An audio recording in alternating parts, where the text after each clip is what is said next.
everyone? Welcome. It's Drop Frames time. Hope you guys are doing well. Gothalion, welcome back to the show so soon after your last visit. You had a big event go down in Florida.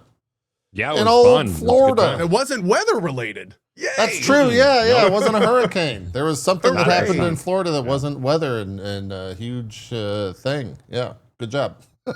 Thanks. I take full credit for that. Yeah, it was all you. It was not weather. Yep. No one else. It's what I heard on the news. Yeah. No one else.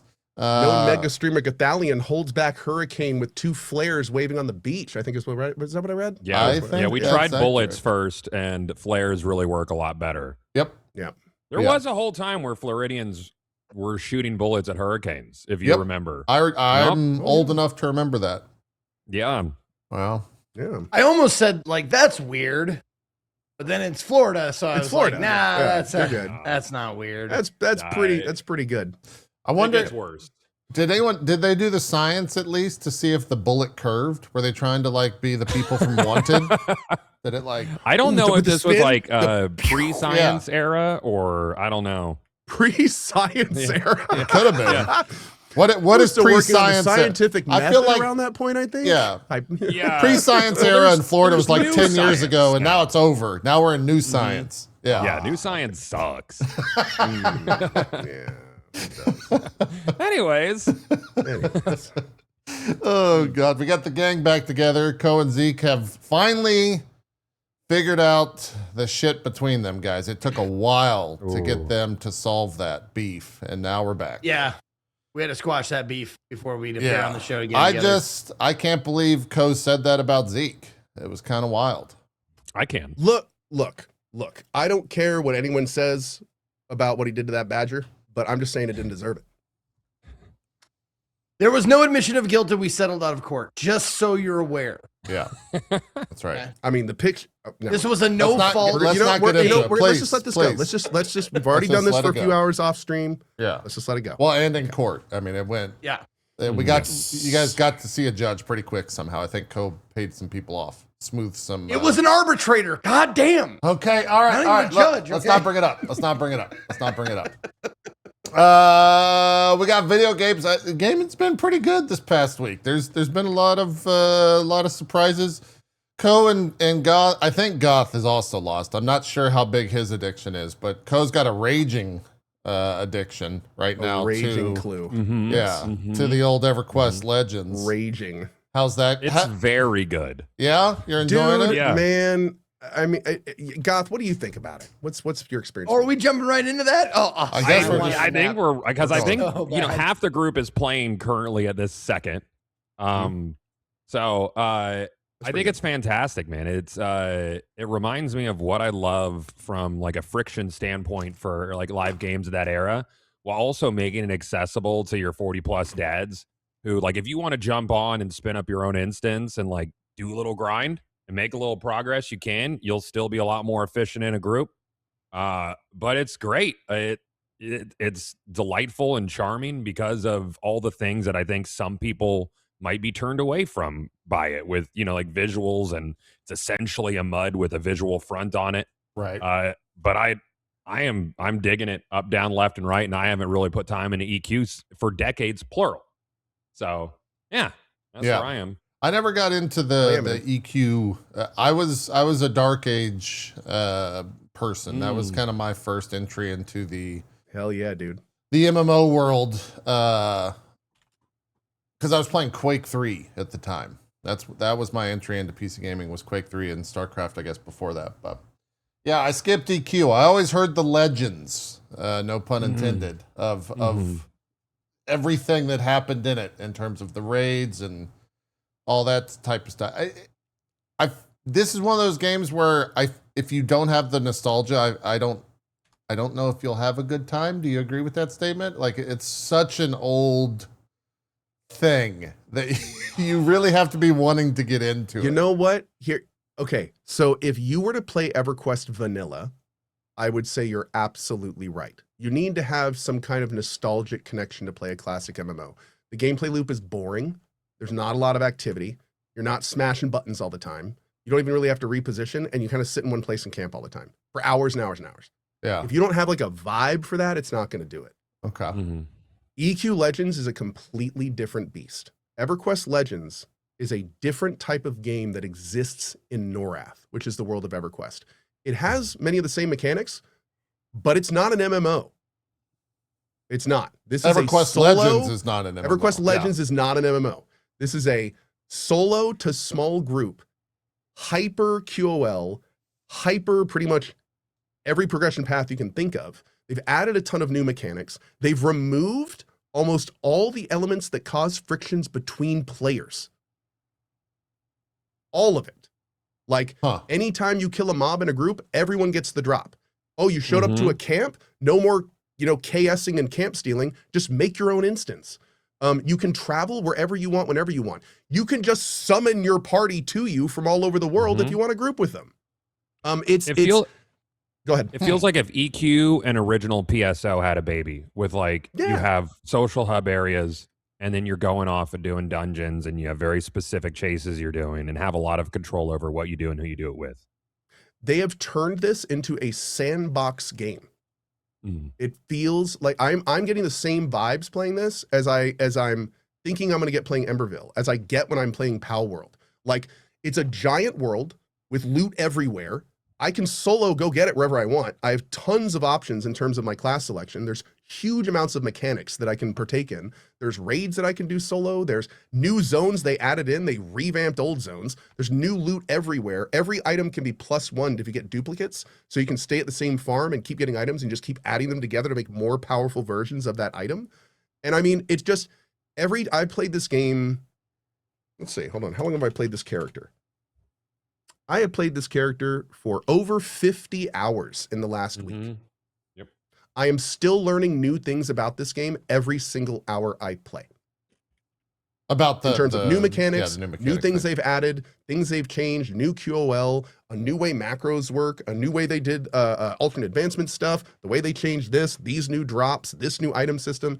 Oh, I have a mount now. There weren't mounts back in the day. Oh, my paladin has a haste spell. I know, like it's crazy. Like, as an old EverQuest player, I'm not going to be able to go back to EverQuest after this. No, I'm serious. The QOL is too good. I cannot go back to EverQuest now. Yeah. They've broken me. And that's because I've essentially played EverQuest in an Iron Man suit. I remember back in the day as my rogue going, oh, I wish I could tank. Oh, I wish I could heal. Oh, I wish I had ports. Now I can do it all. I can do everything I wanted to when I was younger in the same game, in the same world. And the best part about this, I have never played an MMO that has a more immaculate community. Nobody is playing this game that doesn't just want to have fun and vibe out. I have a guild that I'm leading of over 250 people. It's been active for 4 days. We have not had a single instance of drama. Nothing. It's the first time in my guild leading career of over 10 years I've ever seen anything like this. It's wild. I don't even have to bet when I invite people. I just invite them and everyone's cool. Well, I mean, no one's playing this game that wants to do that shit. Like, the people that want to do that shit realize they can't do it in this game, so they're not even playing it. They do show you their AARP card before they get into the guild. That's true. Yeah. Everyone's older. Yeah. Really. Well, I say that, but actually a lot of people that have been watching me stream it have jumped in to try it, and they're in my guild now and having a good time. We have a ton of brand new EverQuest players in our guild. Yeah. Like, never played the original, and they're playing Legends and enjoying it. Cool. It's wild, dude. It's I'll tell you this right now. Mark my words. Hero's Journey started it. Daybreak made it popular with EverQuest Legends. You are going to see other MMOs go this round. You are going to see other MMOs take their world, all the work they've already done, and convert it into a small or solo group content treadmill. That is going to happen. I think they tried to do some stuff with WoW, but I mean on like an official capacity. Like I bet you that Blizzard is looking at this and already working on their version of this. WoW Legends. There was another game that, what am I trying to think of? I can't think of it. It wasn't an MMO into a single player thing, but it was a one type of thing into a single player thing. And I'm completely blank. So we'll have to revisit this thought before it goes. Was it a recent thing? Yeah, kinda. I think. Was it like a failed thing? No, it was wildly successful. I guess Black Desert kind of did that. Into adventure game. Oh yeah, I mean that's not really. I mean, Black Desert completely changed their game. Like that's a little different. I mean, like they went from multiplayer to non-multiplayer essentially. So that's very Dragonsword Awakening is kind of that too, but Dragonsword Awakening is a gacha game that got removed to a not gacha game. That which is I'll talk about it here in a sec. Cool. But I'm blanking on what I was trying to say. I agree with Cohh completely about the direction of social and live games. It's funny you say that because I was just recording a video for EQL, sort of talking about that, but like the whole social space and then smaller, like essentially like dungeon crawling, like because that's what this comes down to is you go to your dungeon, you dungeon crawl. It's easier to produce, it's easier to balance. You don't have to worry about like having hundreds of players in one spot. Usually because you're instancing everything. So the server load's a lot more manageable and cost effective. I think you can have the same feel of a big, massive MMO with that sort of social space to dungeon setup. I don't know if you realize this. You're literally describing Guild Wars 1. Yeah, I know. And that's why I'm so excited for Guild Wars 3 because it's between the two. Which they've said is between the two. But I agree with you completely. That kind of died. Like it kind of moved into games like Destiny, like the more online multiplayer stuff where they tried to like the MMO lights, like that's kind of where that went. But but that foundation kind of got lost with time. Just a random offset. But you know what also got lost with time we were talking about today? MMO FPSs. We need more planet sides. All right, I'm done. Oh, I was talking about that recently too. Woo! Yeah, I'd play an MMO FPS. Yep. I mean, we've got that War Dogs thing, which Can I? Did you play it? No. Can I say that I think? Oh. I was gonna say, how are you confused if you played it? I don't know what it. Okay. I think I'm not playing it yet, but I will be soon. And I'll be able to talk about it. I just won't be able to show anything from what I. What kind of game is this? It's War Dogs is like a. It's like a realistic planet side. Yeah, it's 100-person server, like Battlefield. Well, no ish thing. I said that wrong. That's also more like hardcore focused. So it's kind of like a between Battlefield and an Arma. Okay. I guess is how and I would also describe it. It's not. It's everyone kind of for themselves, right? Isn't it like a giant? No, there's three different territories. Oh, there are three different factions. Sides. Yeah, and what happens if you shoot your own team? I think you just get minus money because you have like just like in real life. Oh shit, that's all. Yes, you get minus money just like in real life. Yeah. Interesting. That's cool, man. I didn't realize that. But yeah, they're the ones that got banned on Twitch for showing the dildo last week or the week prior. Wasn't it like a joke? I guess. Yeah. It was. They like threw a dildo at. Meanwhile, I'm still thankful that Twitch didn't watch my first Cyberpunk streams. Yes. Oh gosh. True. That is true. But yeah, I'll have some comments on that soon. But I'm glad you guys are enjoying really EQL. Cool. I had a dildo in the room at the time, just ready to go. Yeah. You did? Was it in case of like break glass? I don't know. I don't know why they had that. I don't know if they stated or elaborated on anything like that. I didn't see any comments. What was Cohh talking about? So I got access to an early version. I got to stream Cyberpunk early, and I inadvertently played a build where the devs had jokingly put dildos in place of almost all the trash items. So there were dildos everywhere. Oh God. Everywhere there were dildos. Like it was a whole thing. And I was very confused until the first day one patch because I was like, this is a way for the CDPR to go. Cool. Okay. Like I'm here for it, I guess. Some might say the best version of Cyberpunk. Yeah. Bit of the early version of Cyberpunk. I wonder if you can still get that build somewhere. That'd be awesome. They literally were just everywhere. It's like all the random items that were just kind of laying around. There'd just be these purple dildos just everywhere. Jesus. We roundabout way, we got to get back to the news. I jumped into the EQL to get it, really for Zeke to get it out of the way. Because he just hates EverQuest. I don't understand why, but he despises it. He sent me a really angry message. Said, I don't want to fucking talk about this game. Okay. No, I'm fascinated by this shit because, like, I gotta say, like, I missed the boat on a bunch of shit because I was not a PC gamer for a decade of my life. You know, I was a console gamer, and because I didn't, and the thing is, like, I think it's part and parcel. You have to have someone or a group of friends that are PC gamers, and I didn't have that. Yeah. Everyone I knew, every single one of my friends, none of them were PC gamers. Everybody was console games. So we'd like do the Xbox thing, or we, you know, like the first cool like LAN party I had was taking my Xbox and doing Halo, you know, and that kind of shit. Yeah. Mine. So I played DDR because my brother worked at arcade called GameWorks, so we had an Affinity time card. So I would play DDR every Friday for like 8 hours. And I met people playing that, and then they were like, "Hey, have you ever played Quake 3?" And I was like, "No, I don't really have a good enough PC." So then I played Quake 3 on their PC, and I was like, "This is fucking insane!" Oh my God. Played it on Dreamcast. I don't know if Dreamcast was out yet. Dreamcast version was a banger though. You could play it had a crossplay with PC, and you could use a mouse and keyboard on it. It was sick. It might have been. That was my first Quake 3 Arena experience. Yeah, crossplay. Wow. Yeah, crossplay in the year 2000, dude. It was nuts. That's insane.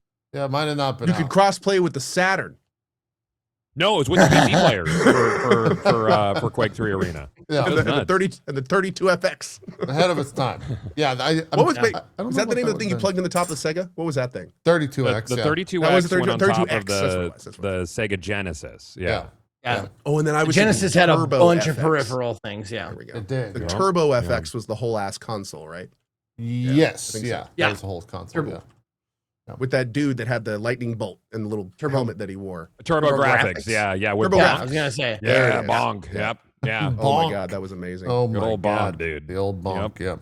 Yeah. Anyways, so I skipped over EverQuest straight to Dark Age, and then of course WoW, which I think kind of it was like the funnel where everyone mostly ended up. I would say 99%. Somehow Cohh escaped WoW. I don't understand. I was EverQuest, man. I was EverQuest. I was 100% into EverQuest. He was still in EQ land. EQ, DAOC, Anarchy Online, Shadowbane, Neocron. You guys See, we played all those, but then WoW came out. Warhammer. They figured it out, man. They figured it out. I just was always in those games. Yeah. Yeah. No, that was the first. That's like I skipped over a bunch of shit, and I finally jumped into PC gaming during the end of Burning Crusade in WoW. Like I was there for the cross from Burning Crusade into Wrath of the Lich King. That's a good time. That's when I started my foray into PC gaming, and that was it. That was all I played. Like I didn't play any other games for like 2 years except WoW. Like that was, that's how it went. That was all I needed, I guess. Had a WoW era at some point. Yeah. Maybe not. Cohh, you never really did. You, I think you just we were talking about that. So you did not have like a long-term WoW era. I played WoW up to 44 on release, and then quickly, I think either another game came out that I went to, or something happened. But I got 144 and was just like, not really feeling it. I also I think Zeke was talking about, kind of like Zeke and his console friends. When I played, I was playing with a group and guild that wasn't super into WoW. So as I was playing through it, my friends were dropping off. So by the time I got to like 44, it was like me and some people left. And I was just like, I think I'm going to go back and, do what I was doing. Yeah, it makes sense. Yep.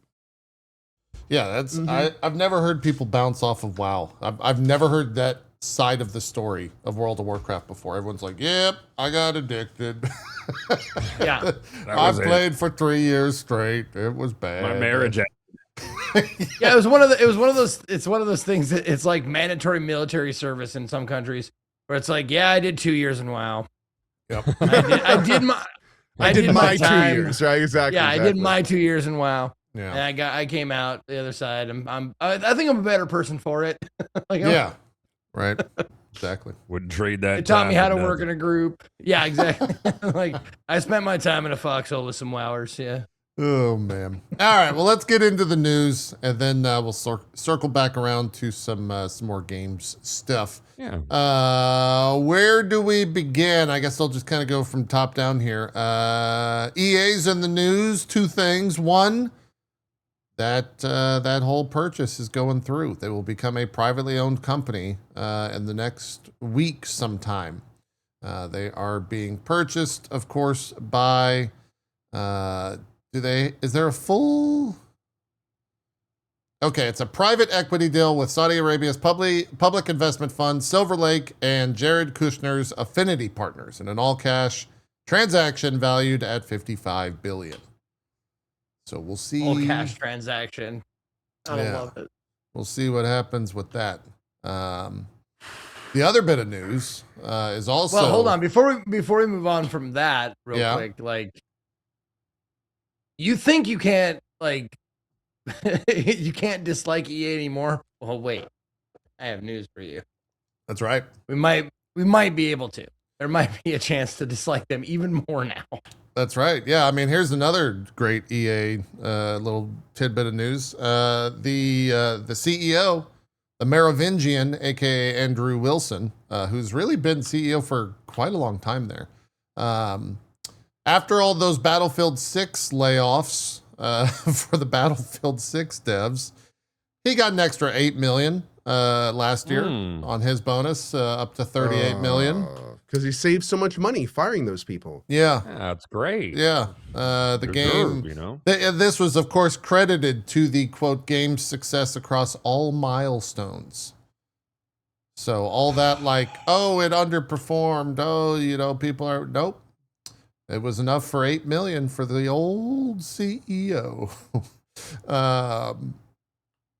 Yeah, and that was only one. I think that bonus applied to many other senior EA executives, even though they still had layoffs across multiple studios in the same financial year. So it's great. That's all pretty fair. That's good. It's fun, right? Video games, woo! Hey. Good stuff. It's one of those things where I am unbelievably excited for the Star Wars XCOM thing coming out of EA at the end of this month. But this really doesn't make me happy that I'm excited for that. It's one of those things where it's like, I don't really want to support that shit, but I really want to play that game because it looks good. So that's coming into play a lot more often. What else do we got? It just shows, like, I've said this before, I brought this up before, but like South Park is, once again, just nails shit when they were showing the fucking like the Kentucky farm owner, like with the fucking head of EA, and he's like, fuck you, I piss in your faces. Yeah, piss in your faces. That's yep. That's it. Wow, That's where we are. Proving it even more. Yeah. Yep. That's so good. Jesus.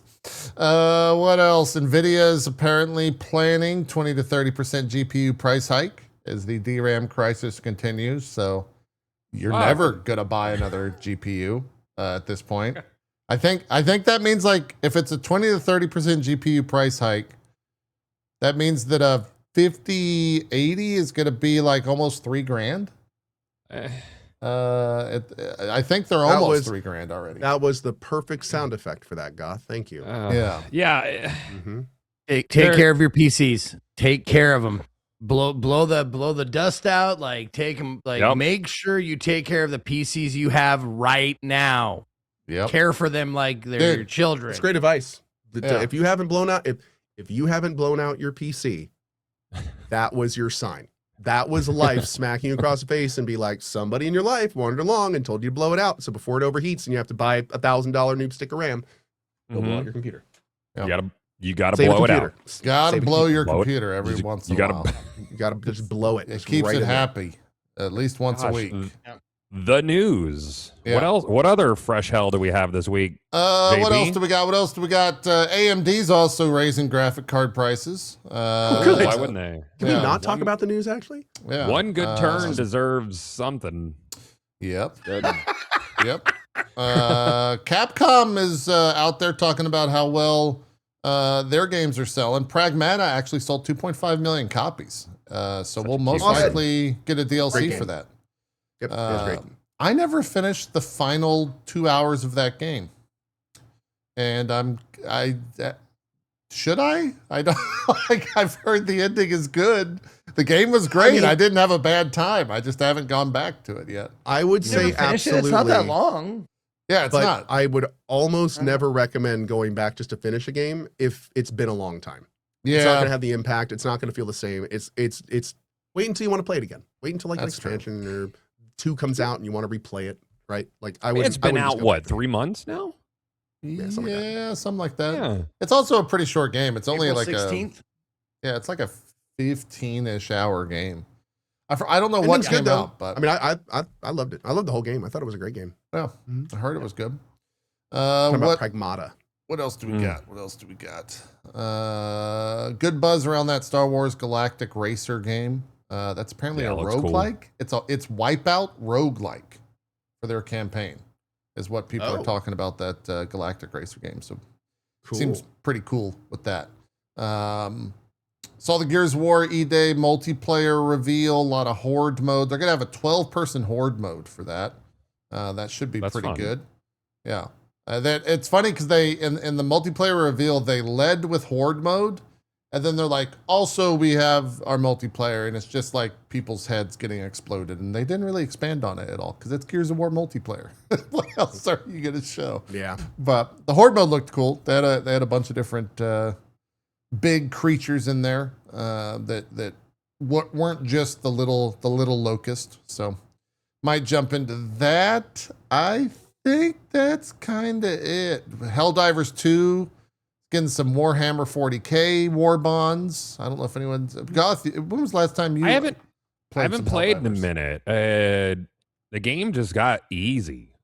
Oh, Yeah, Helldivers. They nerfed a bunch of enemy things, and I don't know. Once you become him, it's it's just kind of like hot knife through butter all the time. Still like super fun game. I put like 300 hours into it. yeah. So yeah, they talked about plans of maybe expanding the scope of the game at some point. I think Arrowhead might be working on some stuff, like Really? more than 4-player style multiplayer for it, which I think would be very interesting. Cool.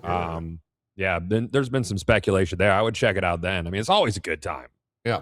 Yeah. Well, It's a lot of sweet liberty. That's a fun game, but yeah. A lot of freedom. a lot of freedom too. Yeah, Yep. a lot of freedom. Yep. Path of Exile 2 fans, as well as GGG, are excited because if you've ever played PoE 2, especially in the past 6 months, and you had the thing where your screen went black and the 2 little gears popped up, that was an NVIDIA / shader issue that they were having a really, really hard time fixing.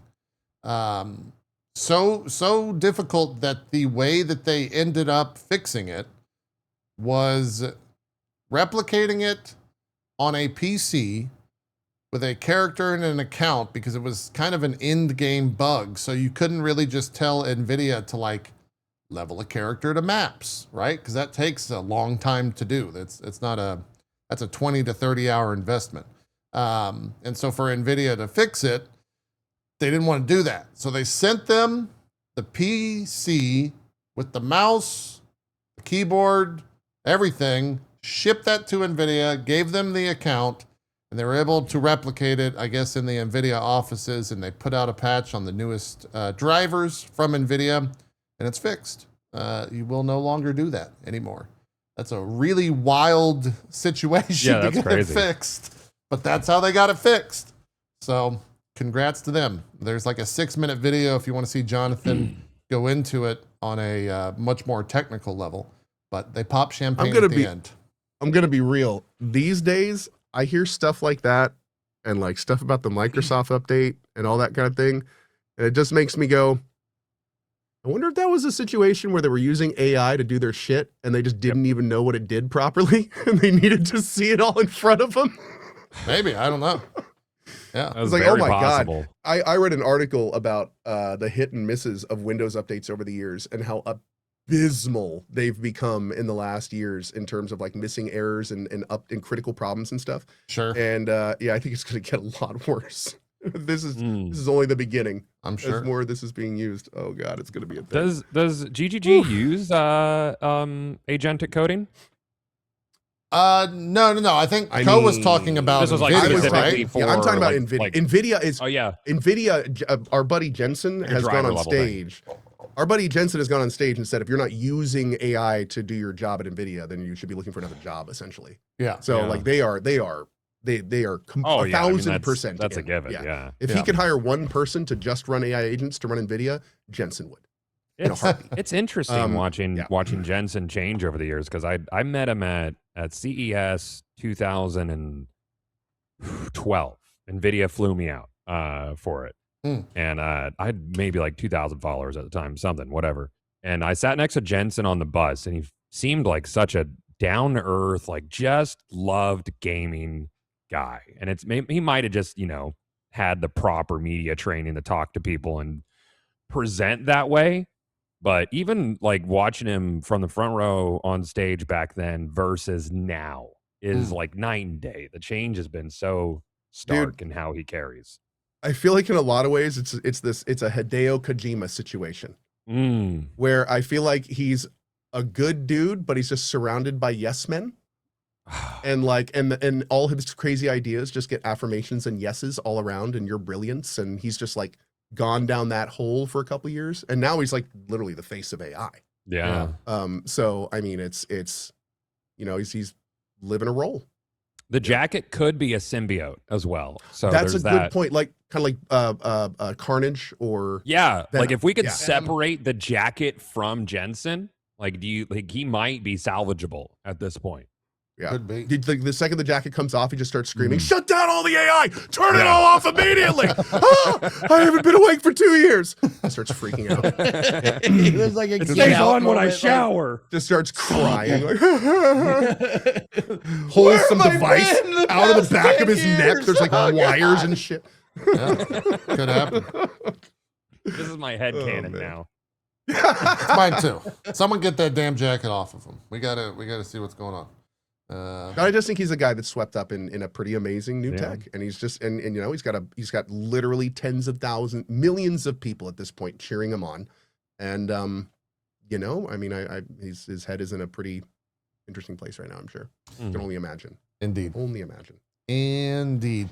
Well, that's kind of it for the news. I don't know if there's anything else going on that I've seen. Feel free to share stuff from your chat if you guys are reminded anything by them, but mostly just game Jensen releases right auctioned his jacket earlier this year and it sold for just under $1 million. Is that accurate? Is that real? now. Nice. I hope so. I hope that's real. That's amazing. No joke. Every That's time like I've done movie NVIDIA level memorabilia stuff. Every NVIDIA sponsored segment I've done, I've asked for his jacket for payment, and my liaison always says we can't do that. So Nice. yeah, Nice. it was not worth just under $1 million for those. So that's probably why he said no. Okay. Oh yeah, my chat. You guys talking about AI? Did you guys see that Shift Up AI video for the new Stellar Blade? Talk about laying. I was not aware until after that video came out and I looked into it more just how pro AI the leader of Shift Up is. Yeah. That dude is also, he's Jensen-esque, you could say. This is Everquest Legends right here, guys. Yeah. This is no, this is the video. Ollie, are you got to do What? Okay. Dog's got to go out. Watch this AI video. I'll be right back. It's really exciting. I don't want to. Yeah.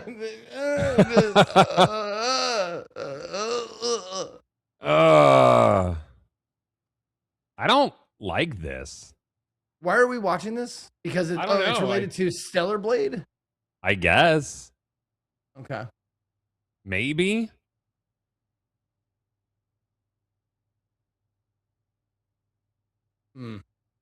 The good wish I news could hear it. is that we don't have audio on our end. Yeah, I I was don't gonna say hear I it. can't Yeah. hear it. I can't hear shit. I don't So, hear anything. Oh, hold on. Let me turn it on. Let me see if it's. I don't need to watch this. I don't think there's audio on the stream either. I don't know. There's Oh, no- really? weird. Wait, you guys don't have audio I don't either? know. I don't think Nope. so. I turned on your stream. Nope, I just hear my voice. That makes it weird. That makes it Oh, more weird. That's a little Yeah. weird. Yeah. Yeah. Oh well. Now, are we meant to be like, is this is amazing? I don't know, man. I think Um, it Because was it looks good. I mean, as far as AI goes, like it looks good. But I mean, I've seen AI shit that's amazing. I don't like what's happening here, like at all. Like, this bothers me, and I could ask Claude how I'm supposed to feel about this. Yeah. Wait, did she just Will Smith spaghetti? Oh, we've come Oh, such a yeah. long way. We've come Oh, so man. far. That's actually a good prefer idea. The old spaghetti animations. I do. That's one of my favorite AI Yeah. generated things ever, actually, is Will Smith eating spaghetti in Gen 1. Yeah, like when it first Amazing. happened, we were like, this is going to be fun. And now we're like, oh, crap, our hobby is no longer affordable for anybody. Yeah. Oops. Hey, Yeah. this AI thing's going to be funny and make a lot of meme stuff. And then like 2 weeks later, it's like, hey, I can't tell what's AI anymore. Yeah. You can't Like, believe oh, that was quick. you can't believe anything that doesn't happen right in front of your eyes. Oh, Like, even in still. person live. Yeah. Yeah. Oh, dude, I'm having to raise my kids. I've talked to my parents about this. I have to raise my kids differently than my parents raised me in terms of believing what you see in social media or in public, and if it's actually real. Seeing is believing no longer exists. Nope. That's a dated No. concept. Yeah. So 100%. it's Yeah. yeah, like I've had to change how I raise my kids because of this. I have to change how they look at the world because Yeah. of this. Yep. Yeah. ChatGPT was giving me all sorts of advice on how to raise Brad, and it was like really aligned with. No, what I ended up doing is I got an open claw agent, and those VTubers, if you see when they go to cons, they have little robots they scoot around in. So I just made one that looks like me, and I just don't parent anymore. I just have Claude. That's do it. good. Because then you can Yeah. play EverQuest Legends like as much as you want. There's a right? reason I'm 45, my man. I'm just Dang, saying. man. Yeah. I was just gonna say, like, I am of the age Incredible time. where I just barely got to the point where I'm like, oh, I don't believe everything. Like any older than me, like people in their 50s, I'm afraid for them that they believe everything they see. It's all, Brother. you know, AI produced. Like, I'm glad my mom is so tech, like, she's like a tech hermit. She doesn't do anything. She barely even has a phone. She doesn't do anything on the internet, on the web. She doesn't do the email. My mom Was that still like- doesn't Hey, I- don't have ever an leave AOL us with email that account. again, by the way. Don't do that ever.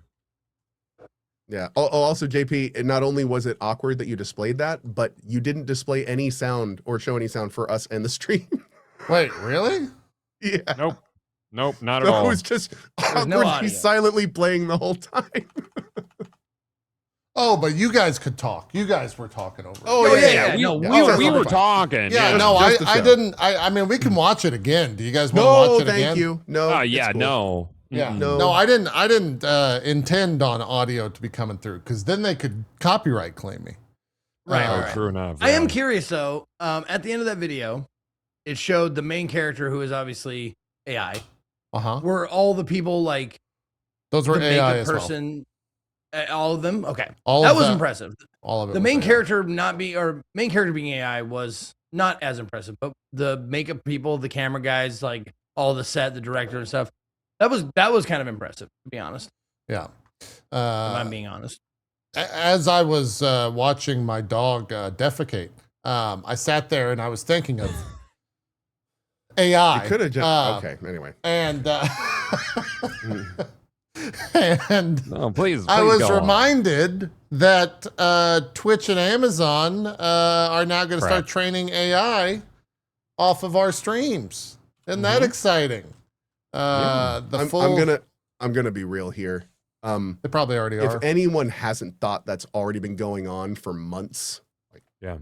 Yeah. I mean that's low hanging fruit, dude. That's yeah. people not Twitch. We're being used to train AIs by companies that aren't Twitch right now. Right. We're free public media. Like that's perfect to train AIs on, right? If anything, we're in this weird nebulous gray area where our stuff isn't copyrighted. So we are literally the perfect target to put on for that kind of stuff. Yeah, I So, went down yeah, a it's not. It's just more.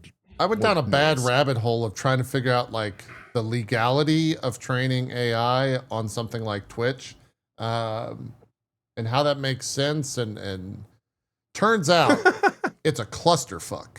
is ultimately the solution that I found there. Is it's a real legal clusterfuck on We how live all in that a goes. post-law reality, though. We kind of do. We kind of do. Yeah. This is all coming from old Zach Bussey. He's got Twitch and Amazon apparently planning to use streams to train generative AI. He's saying that multiple sources are telling him it will be announced in the coming months, despite some internal friction against it. Creators may be able to opt out of some of the training data. Be able to opt out of some of the. With language like that, it means that it's going to be opt in automatically. It's going to be enabled. So yeah. The other thing too is I'm kind of curious with like anytime a company's like AI bibbity bloppity hoppity, it's usually to like increase shareholder happiness, right? Yep. So it's buzzwords for investors and investing so and all that I stuff. really I don't know. I hope that that's just like we're going to use AI and then they see the stocks go up and then they stop talking about AI. They stop moving forward. But that's really, really, child. Yeah, that's really naive thinking there.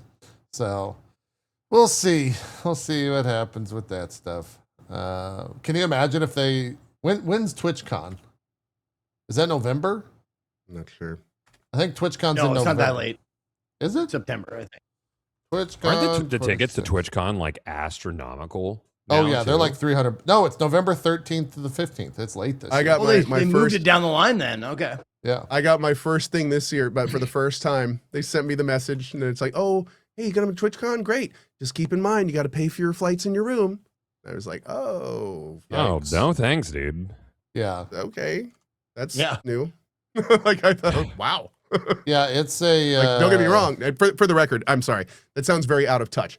But every year before now, Twitch, and for almost all streamers, like Twitch would actively try to bring them to TwitchCon. Like they would have good Yeah, incentives I mean, and I have mean, good that's reasons. kind of They'd the want to bring everyone point. together. Like that was the thing. Yeah. So this is like the first year where it's just like, oh, whatever. You can get here yourself, I guess. Yeah. And we'll be here if you're gonna be. It's not out of touch. I mean, it's TwitchCon. Like Twitch is about like the streamers of their communities. Like was. if you were going to like a Yankees game, you don't think they hit up the Yankees and are like, all right, well, you got to pay for your bus from North Carolina to New York this time to play.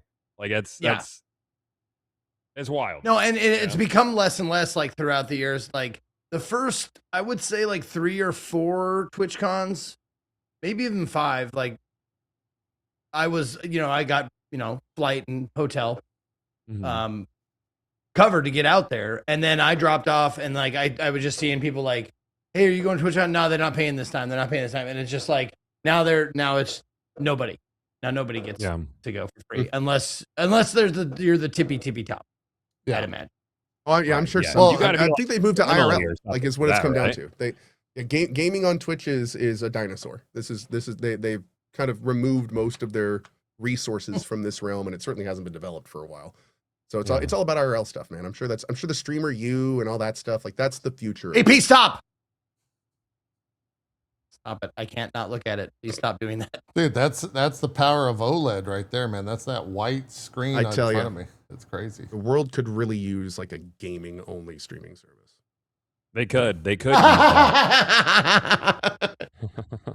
True. Yeah, It's true. Yeah. maybe one day. My favorite part about this Twitch No, thing, it's funny, Cohh, you said that because that statement right there made my wife hate you, by the way. Oh yeah, Kidding. But yeah, she was like, oh. Thought this was Kidding. you know, movie. Cohh said, but no, it did. did you know Cohh said there should be gaming only on Twitch? I'm like, I don't think he ever said that. And then you just did. I'm like, he said that. Oh. Well, Mm. let me rephrase that. Twitch should be back about gaming culture. Twitch was not Sure, always sure. gaming only. You could do creative streams making gaming stuff, talk shows talking about gaming things. Like Twitch was always cool about that. They were chill with it. But I think like Twitch was a gaming website. It is no longer a gaming website. It is now a Correct. streaming website. Yeah. I'd love to have a gaming streaming website again. That'd be cool. That's what brought me here in the first place. I would probably not be streaming on Twitch if this is how it was when I first saw it. You know what's Agreed. really, really wild about that statement, Cohh, is it's the idea like this I think comes from the idea that misery loves company. I've watched all of the 10,000 plus, 15,000 plus game streamers this past month come to under 10K viewers, and I'm like, it happens to everyone. I see everyone else who's, there's probably view bots involved in all of that, but they're skyrocketing 50, 60K. They're I don't know, driving in a car, reading chat or some shit. Yeah, well, you have to remember, but gamers are on a platform now where gaming is not the centerpiece. I mean, now Twitch is doing everything in its power to filter viewers to IRL, to the big streams, to the streamer use stuff. So it's every single time they do that, they're taking away from the gaming part of it. And they've been doing that now for 5+ years, where they've been meticulously making that side bigger while letting this one basically just kind of atrophy.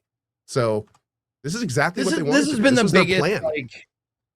biggest, eye-opening or solidifying of things move in circles for me, because you start on Justin TV, and Justin TV was anything, and then the gaming of Justin TV became big enough where they're like, let's take this somewhere else, and they did, and now it's coming back around again where maybe the gaming section of Twitch goes somewhere else. Oh, and just to reiterate here, I am not by any means, and I don't think anyone is at this point, saying that Twitch should not allow IRL streams or even Twitch at this point is IRL.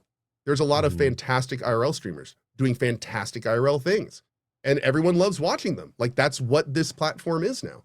When I say I want a game streaming service, I just mean I want a home. This isn't my home anymore. I don't live here anymore. I use Twitch as a service, but I want to be home in a nerd culture place. I want to be home where there's a bunch of other gaming people, not everything associated with Twitch is now. That's not so it's not a Twitch needs to change. It's Twitch is kind of in many ways outgrown us. Yeah. I mean, grown differently, just grown apart. Grown in a different direction. Grown apart. Yeah. There you go. That's a better way to say it. They kind of evolved into something that doesn't really cater to what a lot of us join the platform for. Yeah. The home analogy is really strong, and I resonate with that immensely. This. So, yeah. I think for me, it's that I agree with it. Used to be the community feel and the home feel. And then it obviously exploded and became what it is today. But I do think that, you can still find those home places, depending on who you keep in your community. Yeah. Here's the thing. You find the creators keeping the spirit alive. That's what you find. You find that the creators that are still holding on desperately to that feeling. But the platform itself has relatively moved on. So I'm not saying any of the creators that are still on Twitch aren't doing their damnedest to try to keep this place fun for people that want to watch gaming and stuff. But it doesn't change the fact that the platform is not aligned on that. Right. It's where they put their work, where they put their money, how they react to different events. It's very clear what their priorities are. And it's not gaming streams by any factor. Right. And it used to be their total focus. So for people like me, it's a big change that even a decade later, we're still kind of wrestling with. And again, wanting that feeling back, if we can get it, of having a more home that's our speed. Yeah. I think at some point, I don't fault Twitch for chasing. I don't at all. Yeah. They're it's a business. Evolved. I use that word purposefully. They saw where the money is. When Amazon bought them, that's it. The soul of Twitch disappeared when Amazon bought them and became make the money. And since then, the money is in IRL. So it's love it or hate it. That's just capitalism, baby. Yeah. It's going where the money is. Dan Clancy, he's not a gamer. He doesn't care about gamers. He's a theater kid. So he's doing IRL stuff. He's doing his own podcast. It's getting a person like him in the front of it is a perfect indicator to people like me exactly what your priorities are. And he's not a bad guy. He's just doing what he does, and it's not what we do. Right. So yeah. Not a bad thing. It's just a different thing. That is true. Can't argue with that. I think that's it for news and kind of a tangent on the old Twitch. You don't want to play Old Man Hour a little bit longer? I mean, we got about 10 minutes, really 11 minutes if you want to. Jerry at Twitch streamers out here. I'm starting to get tired just by sitting for a while. Have you guys ever had that happen? Yeah. Like, oh man, I've been sitting for like 3 hours. Yeah. I better take a nap. Preach. As That's the a lot kids of would do, you sitting, got to man. snap. I'll snap that. That's a snap right there. Let's bring yes, snaps. I like it. Oh my god. No, we My can. kids may be too So young for that. if you want to do some old man stuff, Goth, like what is Yeah. stuff that you used to be able to do that you can't, that you find yourself either difficult or can't do anymore? Gaming wise. I was like, where are we Gaming- going with this? Because like, Oh gosh.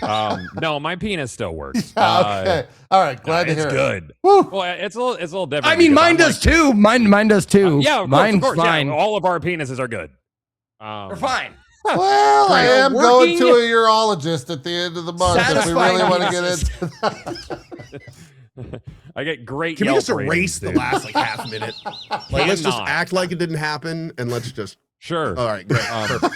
Anyway, For me, from an age perspective, I'm like, from a clarity and physical standpoint, I'm the best I've ever been, because I was like really out of shape for a long time, and so Oh sure. I feel like You I'm had, like, actually a better at your games last- than I used to be. 2 or 3 years, Really? right? Wow, You've okay. had a fitness arc.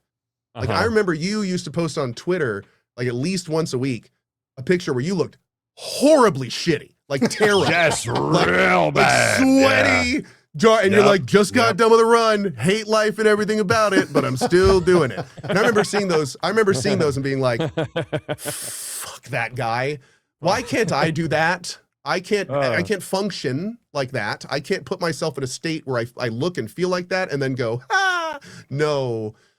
So good job on that, by the way. Because yeah, Thank it's you. been a relatively wild transformation from the outside. And it's been cool. It's been fun. Yeah, I'm getting certified to be a fitness trainer and do classes like my wife does. Oh, nice. Yeah, so I was like, if I'm going to be taking classes, I might as well get paid to do them some of the times.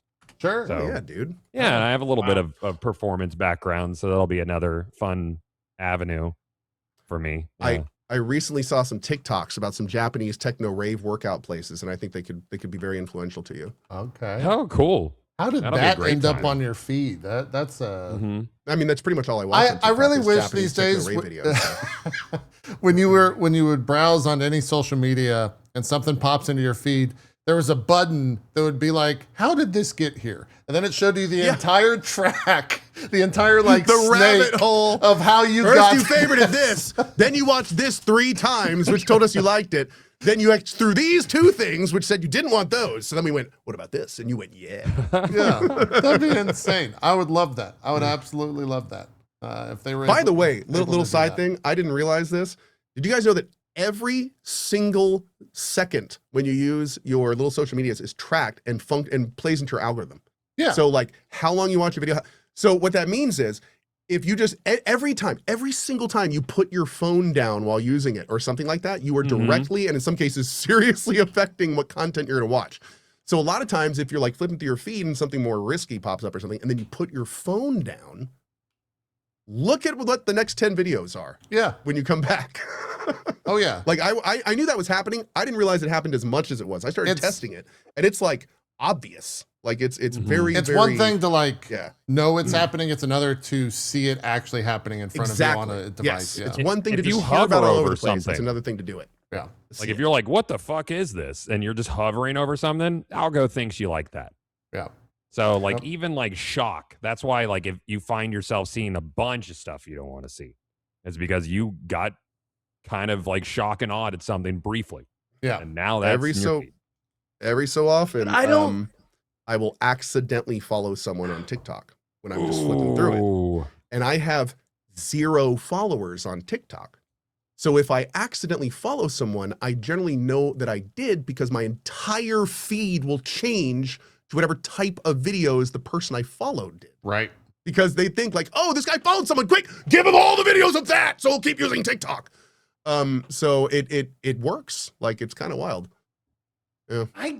I don't like feet that much, though. Like why Well, Like, here's the why Where do thing. you am I- stand? Like 1 to 10 Zeke. now. am I? Zeke, here's the thing. Here's why it's happening. If you open feet and then you set your phone down, if you know what I'm saying, and the feet image is still there, they track how long done. that feet image has been on your phone. And at that point, you're cooked. Yep. Okay, so Ooh, if you I don't put wanna my be phone cooked. down on Twitter, if I'm on X or whatever, and I put my phone down, make sure you put your phone down on something you want to see more of. That's right. Bingo. So not Mhm. feet. Yes. Find a good butt. Yeah. Or something Yes. that, you know, is Okay. yes, and then put Mhm. your phone down. Okay. You got it. Yep. It's important. It's important. That's how they get. I was Zeke. wondering. Okay, that makes a lot of sense though, because I'm not into feet. You said that. Yeah. No. We Yeah, get but that. okay. You can't say that and then stare at the Yeah. camera for 3 seconds straight. But you That's believe not- me. Here's the thing. Yeah, your no, phone I has heard you totally say believe you, feet yeah. like 4 I times. think that you fundamentally understand that you just haven't met the right foot. Zeke, Cohh, he's married. You can't say that. This is a Hey, real maybe she- Cinderella story if I've ever maybe heard one. she could be a never sock. You never know. I'm fine if we stop talking about feet because I am not into them. Good. Okay. All right. Okay, But I did can notice we a move lot on, of a please? stare that time. I think we're Now, fine. if anyone is watching and does have feet content come up, please comment in the video and let us know in the chat. Now that we've Normal done our due conversation. diligence, it's totally normal. It's a totally normal conversation that adults have all the time. Never love L. it. Thank you so much for this. Are they trying to say that Zeke has gotten off on the wrong foot? Oh, that's so good. Jordan fades and money, nothing but net. That was awesome. Good job. Good job, chat. the Good best. job. That was really That's pretty good. That might. We don't usually award comment of the show, Yeah, that's. but that might be it. That might be it. Yeah. That might be it. It makes me think we need a system to where when that happens, we can like put it in the top center for the rest Yeah, of the I show. don't. like, we gotta like give. quote of the show, this chatter and this. Send oh, him okay. a crown or something. That's Ooh. I don't mean to talk about Send him EverQuest a for a sock. second, Cohh, but I just got the Serpentine Bracer, and this thing's super crazy, bro. Romance +5. I mean, come on, when you got the affliction damage up on 2, I it know. smells up to 44. Oh my god. Shaman dots ending at 43. Feels good, man. Anyways, feet. Anyways. yeah. Sorry. Back to. Zeke's, not feet. Zeke's foot not that. fetish. Not that. Yeah, let's talk more about Zeke's foot fetish. Let's talk about video games. We're gonna cut the old man talk about feet. Coward. A Okay. little short. Coward. There Little we go. short That's coward. the right word for it. I want to be able to monetize this at some point. You know, You could. Oh, I gotta God, put. I can't. I don't know. I gotta who makes put your feet thumbnails, on the but that table and thumbnail's gonna stuff, be man. bad on X when I see it. No, it When probably they will post the be. video for this. It's gonna be just a big old foot. I bet you. Yeah, need a send Family Guy. send Old man Reggie a Zeke yells photo at of your feet. foot, Zeke, and we'll Yelling put at your feet foot of this as the guy. thumbnail. No, I just want to make a comment about the last Cohh wasn't even on last week's show, and he was the thumbnail. Yeah, That I was is kinda, true. I was kind of pissed about that too. Yeah, that was it deserved. I mean, it was the Eminem thing. It was pretty good. It was. That was pretty good goof. Yeah. I got PMs about that. I was pretty pretty good. happy about that. Speaking of, just a little segue. Cohh already heard it. Someone made this for me, and I have a channel point like mechanic. You can add a soundbite to my board, and this might be the best soundbite ever that I've ever been added to my board. And I present to you Cohh or Embernem. What are we saying? I forgot. Okay. I forgot. Ready? Here we go. Hi, my name is my name is what? My name is Cohh. Jesus Christ. Nice. I didn't know this episode was going to be oops all bangers, dude. I'm enjoying Nice. everything about today right now. That's good. Yeah. Credit to Good one. Khalith for making that. Thank you, Khalith. Okay. Good job, Khalid. Fantastic. Fantastic.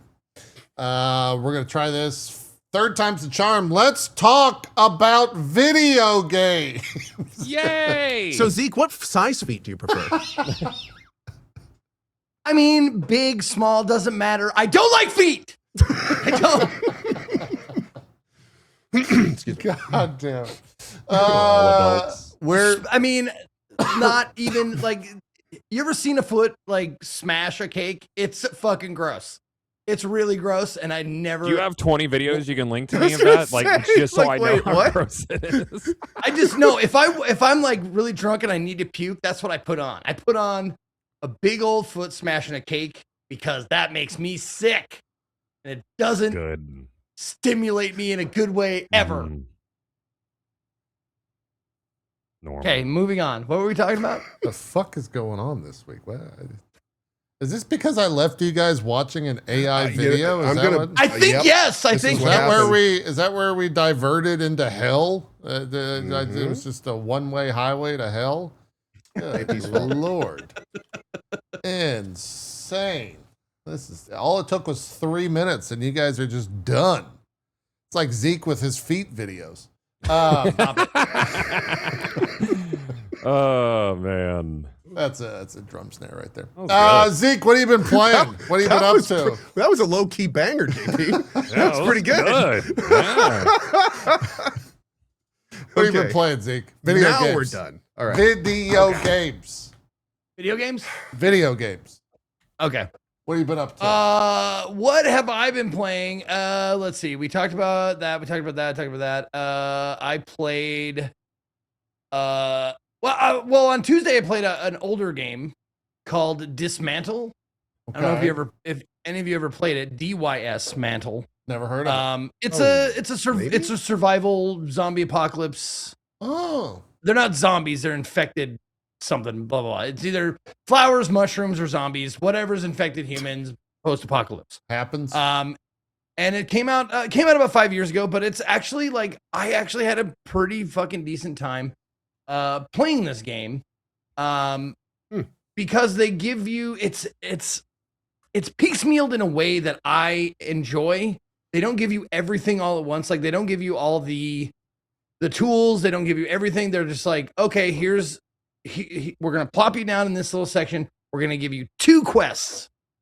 Go do those 2 quests. Find some wood, find some cloth, make a thing. Like, okay, cool. And that's, for some reason, that's what tickles me. Personally, as a gamer, it's like, Is having tell a me to goal find like 2 that? things. Okay. Don't give me 30 things. Tell me to go get 2 things and I'll be happy. Sure. And keep telling me to go get 2 more things as the story goes. And that's kind of how this goes. This game is like, all right, you got that. Now go find this. And there's the one thing that I will say that was kind of maybe hung me up on the game a little bit is the traveling. It's a big fucking map. Like it's really, really big. And you do eventually unlock fast travel, but it is a fucking hike between the fast travel points. Like this is just one section of the map. I hope I zoom out because the map is really, really big. This is very Project Zomboid. As someone who's Yes. been playing that, all I see is Project Zomboid, and like But it maybe a is- prettier rapper. It is well more forgiving. Oh, Like okay. very much more forgiving than All right. Project Zomboid. Like I played for a little bit less than 7 hours, and I think I only died a couple times. So it's not super difficult. The like I said, the time consuming part is just traveling around. And apparently, like this game has DLCs and stuff like that. So like Cool. there's by some tales there's like 200 hours worth of shit with the DLCs in this game. So That's it's a rad. big game. I can't And believe I've never heard of this. it's got good progression, and it's called Dysmantle for a very clear and obvious reason, because you start off with a crowbar. Yeah, you start off with a crowbar, and you just hit everything. You hit everything to break it into its base components, and then you come across like things that you can't break. So you have to figure out like, okay, I upgrade my crowbar, and I can break this now. And then you upgrade your crowbar fully, and you're like, oh, there's still shit I can't break. So that must mean there's shit I need to find. Yeah. And the progression is very nice, incremental. Like as long as you're, moving around, killing stuff, breaking stuff, everything gives you XP, which is nice. So you don't have to necessarily kill things, but the only thing is a fast way to get XP. But anything you chop, anything you break, everything gives you XP. So you can avoid monsters if you want and just get XP by, breaking shit, making shit, and stuff like that. But you progress pretty steadily. Like I think in 6 hours, I was at like level, I want to say 11-ish, 10 to 12, somewhere between 10 and 12. So like every hour you're gaining like 1 or 2 levels. So that's a nice, piecemeal incremental progression on the game. And then they give you this one quest where it's like, okay, you have to go to all 4 corners of the fucking map. And that's like 7 hours in. I was like, okay, I'm ready to quit for the day, but that sounds like something that would be cool to do. And they have different biomes and stuff. Like you go too far north, it gets cold, so you have to make like, headgear and coats and shit. You go too far south, it's like, super hot, so you got to get stuff to cool you down and Makes sense. blah, blah. But yeah, it was really fun, really easy to pick up. Any co-op? Not super difficult. I'm not sure if it's co-op. Let me see. Yes, actually, it says shared and split screen co-op. Cool. It doesn't say online co-op though. Yeah, what is shit? So is that only couch co-op? It's a game on Steam. Is that LAN? Is that a LAN game? I would it do like the whole screen share like streaming thing? It says remote play on TV. Remote play. You can do a remote play together. Yes. Remote play co-op. Got it. Okay. All right. Yeah, it's only $20 too. This came out in 2021. I've never heard of this game. Me neither. Cool. I never heard of it either. I'm surprised that it seems like a game that Cohh would have really enjoyed if he heard about it in 2021. It's interesting. So this is a game I remember hearing about this game when it came out, but I think it came out in like a flurry of other things, and I was just not able to go back to it. But I remember looking at this game. I remember people in my chat recommending it to me. Yeah, and I didn't have time. Cool. Yeah. Looks cool though. It looks like a more arcadey Project Zomboid, which I think has a huge it does huge audience. Like Project Zomboid is pretty badass. I think we'll talk about that for in a little sure bit, right? JP's yeah, playing it. yeah, I'll be talking about it. That's cool. That's cool. cool. And there's also boss fights in it too, which is I think I only had I want to say 2 or 3 boss fights, so they're not like a lot of them, but every once in a while you'll come into a place and they'll do like a little cinematic like the Mushroom Twins, and you're like, oh, okay, boss fight. Cool. Okay. All right. Cool. That is Dysmantle. It's $20 on Steam. Came out in 2021. Has a lot of DLC. It was a suggestion. Yeah, a lot of DLC. Yeah, tons. It was DLC. a suggestion from the. Oh, it was the If Then winner of July. So gotcha. Yeah, they suggested it to me, and I'm like, okay. And I actually, surprisingly ended up enjoying it quite a bit. Yep. We'll keep the zombie train running. Cohh mentioned that I've been playing Project Zomboid. They just had their big update. Real quick, before you leave that, did you talk about Displaced? Because that's the sequel. It's an early access to that game we just talked about. Oh, really? Yeah. So apparently, according to chat, second one. There's a sequel called Displaced with a Y, just like the other one, and it is in EA now, and looks like it's coming along nicely. So something to check out. Oh shit! Very cool. Yeah, March 5th. It entered EA this year. So they're cruising. $24.99. Wow. So thankfully, it looks like even though me and many others missed it, that it did do well enough for them to keep making games. So that's great. That's Oh awesome. yeah, I see that on their page. Yeah. It looks more like I'm gonna go follow that right now. Actually, like kind of more isometric than top down. Yeah. Huh. Oh, you can also like in that other game in Dismantle. Jesus. You can move your camera around however you want. Okay. Oh, it doesn't have to be top down. No. Oh. You can move it so you can angle it. That's just the way I liked it, so I could see all the as much of the room as possible. Fair. Cool. But yeah, you can move your camera around. Cool. dude, Displaced has abiotic factor vibes. Is that with a Y Weird. as well? I'm assuming. Yeah, DYS placed. Yeah, DYS. Yep. And it definitely looks more sci-fi. Weird than and zany. and Apocalypse. Sci-fi, yeah. Grenades are holy relics. Shotguns are spellcraft. In this top-down survival action, discover a fantasy realm invaded by modern world and destroy nearly everything. Scavenge artifacts, forge weapons, build outposts, brew potions, and hunt the corruption devouring the land. And it's got almost 300 very positive reviews in EA. Nice. Cool, man. Good for them. People still like their. It's hard to do. yeah, Pretty dude. close Yeah, dude. to the same game that is with a tough. different theme, which is cool. Yeah. That's not Project Zomboid. Sorry. That was not. No. The Project game name Zomboid was that way. Displaced. I'll put it in my chat, but Yeah. it's Displaced with a Y instead of an I. Yeah. I had that set up for this because I've been playing the old Zomboid. Now, what got you into this? How did you get back into this? So 42 came out, which is like their Build 42. Build 42. Yeah, they pushed it public. It's no longer experimental, I guess is the terminology. Yeah, they pushed for it to stable, right? To stable, yeah. And Build 42 is one of the biggest components about it is that it's multiplayer.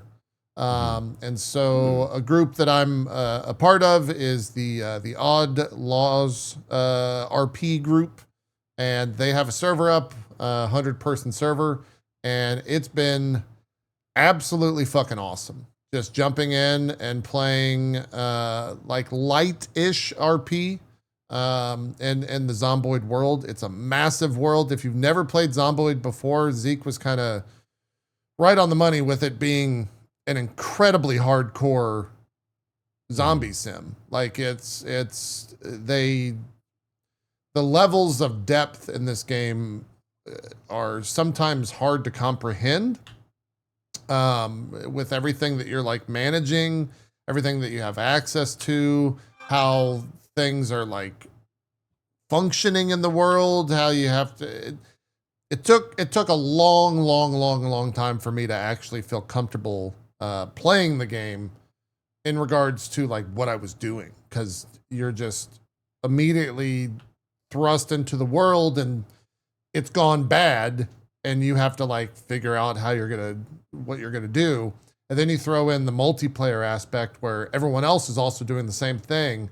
And it almost changes the game a little bit, where if you were playing solo, you'd have the entire map to yourself.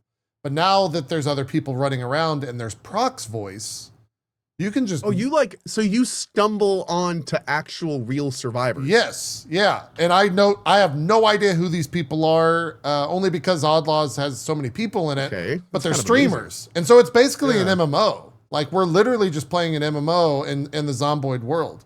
And That's it's fun. still kind of like, I don't want to say softcore, because if you die or you get bit, you're dead. Your character's dead. But in the world of Zomboid, there are like stages to the level of survival that you have to deal with. So for example, we still have power enabled, because when we started the server, we basically wanted folks that like had never played before, myself included, to ease into it. So you didn't have to, worry about a generator, or you didn't have to worry about heat, or you didn't have to worry about running water. And so our electricity's, the power grid's still on, the water's still running, and there's like one or two other things, but and there's no fast zombies, like speedy zombies, which I guess is a big thing. Oh. And so in about sometime this week, they're gonna turn all that off. And I think it's really gonna get insane, because if I'm living in like this little commune with myself, Jinx, Joe, Jenny, and we've had a bunch of people like come in and also leave the area. It's this little gated community. The second that we don't have power and we have to rely on generators, and then fuel comes into play to keep those generators running, and you have 100 people fighting over that, it's gonna get fucking crazy. Like, Dude, I'm really excited to that's see when how that civilization falls apart, man. It's been so much fun just communicating, and there's also bandits on the server, so you have to like lock your stuff up, or make sure that your car is secure and that your house is secure, because people are just roaming around the server at any time and will quite literally jack your shit. They'll just come up and steal it. So the bandits are can they real attack people. you? Can Oh they yeah, kill you? PvP is enabled, and so there's one area in like the northeast that is PvP is always enabled no matter what. The rest of the server it's toggle on. So by default, you're not PvP enabled. But if you want to, you can just click the little axes on the left-hand side of the screen right now, and you're PvPing. You can go up and just shoot people. And it's, if they have PvP on, it's going to kill them. In terms of your rules and stuff, there's no rules about engagement, or like, has anything ever happened where like a streamer doing a big segment, like just someone walks up and kills them and kind of messes up the whole thing? Like, does that happen? Oh yeah, there's been some drama. There was we had there's a player on the server that has like 10,000 plus hours in it, in the game. And so they know like all of the spawns and they know like all of the best places. And so they went there first and got all the gear. And then they would come into our commune, jump the fence, hotwire a car, and then take a car and leave, right? And it was someone's car. And so we just had someone brand new move into the spot. And the person comes in, acts completely normal, and it's just hotwiring the car. And they're like, oh, hell yeah, how's it going? Oh, yeah, doing pretty good. And they're like faking that they live there. They hotwire the car and just drive away. And so then that other person wakes up or logs in. We call it wakes up. And like walks outside and they're like, where's my fucking car? Dude, where's my car? Wow. Dude, where's my car in Project Zomboid? And they were pretty fucking pissed, rightfully so. I mean, you'd be upset. Yeah. Yeah. Are cars hard to come by? Not necessarily. Like, it depends on. So that statement in itself is a loaded question because cars are not hard to come by. A fully functioning car That's what I meant. is. Like Yeah. a car that has a battery, a car that has all of the windows fully, the engine is 100% gas, a gas tank. Like it goes down. This car right here, I've since dismantled. And when you dismantle a car, it goes into like, remove the door. The door gives you a screw. The door gives you sheet metal. So then you have to take that sheet metal and like place it over on the side. Like it's crazy. Jesus. Crazy in depth. And so, yeah, cars are decently hard to come by. Gas Sounds is like also DayZ, pretty hard to really. come by. Yeah. So there's gas stations and the gas stations have propane, have gas at the moment. But eventually that gas runs out. And gas becomes like a pretty hot commodity on the server because you have to have gas to do anything, especially run a generator, run a car. And so you start to see people build around. Mad Max. Dude. Yeah, you That's start to see people, these communities like build around the resources. Sure. So it's like awesome. I never expected to be this. I'm kind of addicted to it. This addicted to Project Zomboid because of the multiplayer component. And like Cohh said, just walking around, you're stumbling around in a town, and all of a sudden you hear a gunshot. And a gunshot, bullets aren't rare, guns aren't rare, but they are loud. And the second one goes off, all the fucking zombies in a pretty large radius will immediately pop their head up and start walking towards that shot. And so that happens all the time when you're just searching a town. Someone shoots a gun and everyone kind of like circles in on it. And they're like, why are we shooting that gun? Or why'd that explosion happen? There's an explosion. What was that over at the prison or people breaking into the prison? Oh shit, we need to go see if they're breaking into the prison because we want to break into the prison. We want to take over the prison. Is there in the game? Fun. Is there like character growth or is it just equipment growth? Meaning, Yes. like if you die, you can come back and get all your shit as long as you go back to the. So by Your house? by default, there's multiple answers to your question. Yes, there is character growth. Character growth is like the core thing. You pick a class, and I haven't opened it yet, but there's an entire skill page, probably 50 plus skills. And the way that you do those, you increase those skills, which range from like mechanics to medical to smelting to blacksmithing to carpentry to using an axe to firing a gun to aiming to reloading a gun. Like all of that stuff is in a lot of ways, one, just like doing it. So like if you want to level up carpentry, go build shit with a hacksaw, which you have to find. You don't just have a hacksaw. You have to go find a hacksaw somewhere and you do that thing. You can also read books in game, which will increase the multiplier skill of that. You can also watch videos, which will give you the skill increase if you watch that video. And then if the TV is working, they will show like nightly shows, which will also increase the skill. But it's never it's never like a sure thing if you're going to get it. I don't know what I'm trying to do here. This is probably me trying to learn about. Oh, I think I'm trying to move. you can move that workout bench, and I was trying to figure that out. I was also trying to figure out how to repair the hood of my car. You can see all the different things right there on a car in terms of the functionalities of that and every single thing that you can repair. And that in itself, like, now people have roles on the server that they've kind of done themselves. So someone opened up a mechanic shop, and all the mechanic shop does is repair cars. And they're off kind of, there's like a map that the map is automatically shared. So when you run into someone, it kind of marks it for you on your map. And so if I just open up the map at any time, it's like, oh, here's so-and-so's truck stop. And if I can get up there, they'll help me like with my car or repair it. There's also like right outside of the Bandit County, someone set up a gun shop, and they've kind of hoarded all of the guns in that one area. And I'm pretty sure they hired in-game, not AI people, but real people to guard it, because there's so much guns and ammo in this like one little place that you can just rob it if you want to. So they have like a little guard station set up, and all that stuff is popping up. Strippin's playing on the server. Strippin is a farmer who took over this massive mansion and has built himself a massive farm. He's kind of like doing a self-insert in RP, because he just has like a ton of cows, a ton of chickens. He got some pigs. And here's the crazy part of Zomboid. When I say like he got these things, the way you get these things is you have to get a truck.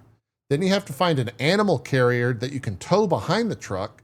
You have to repair that. Then you have to go find the chicken, farm animals, whatever, get them into the farm, the animal carrier, and bring it all the way back to your house. Make sure that the setup is proper for the farm, that they have no way to get out. You have to put it inside something so that the zombies don't hear them and come attack the animals, because they are quite loud. Like a chicken makes a lot of noise, turns out.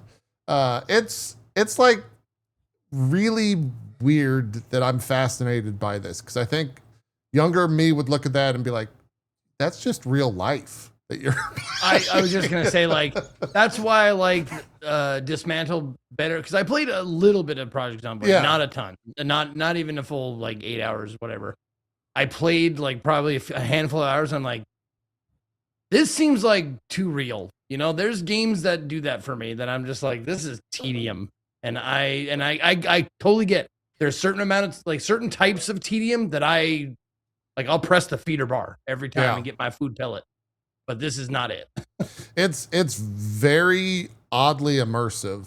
Like if we go out for a run in the middle of the night, in game, and I'm by myself, it's fucking terrifying. Like and the worst part is, me myself, I'm deaf in my left ear, and the game is very, very audio.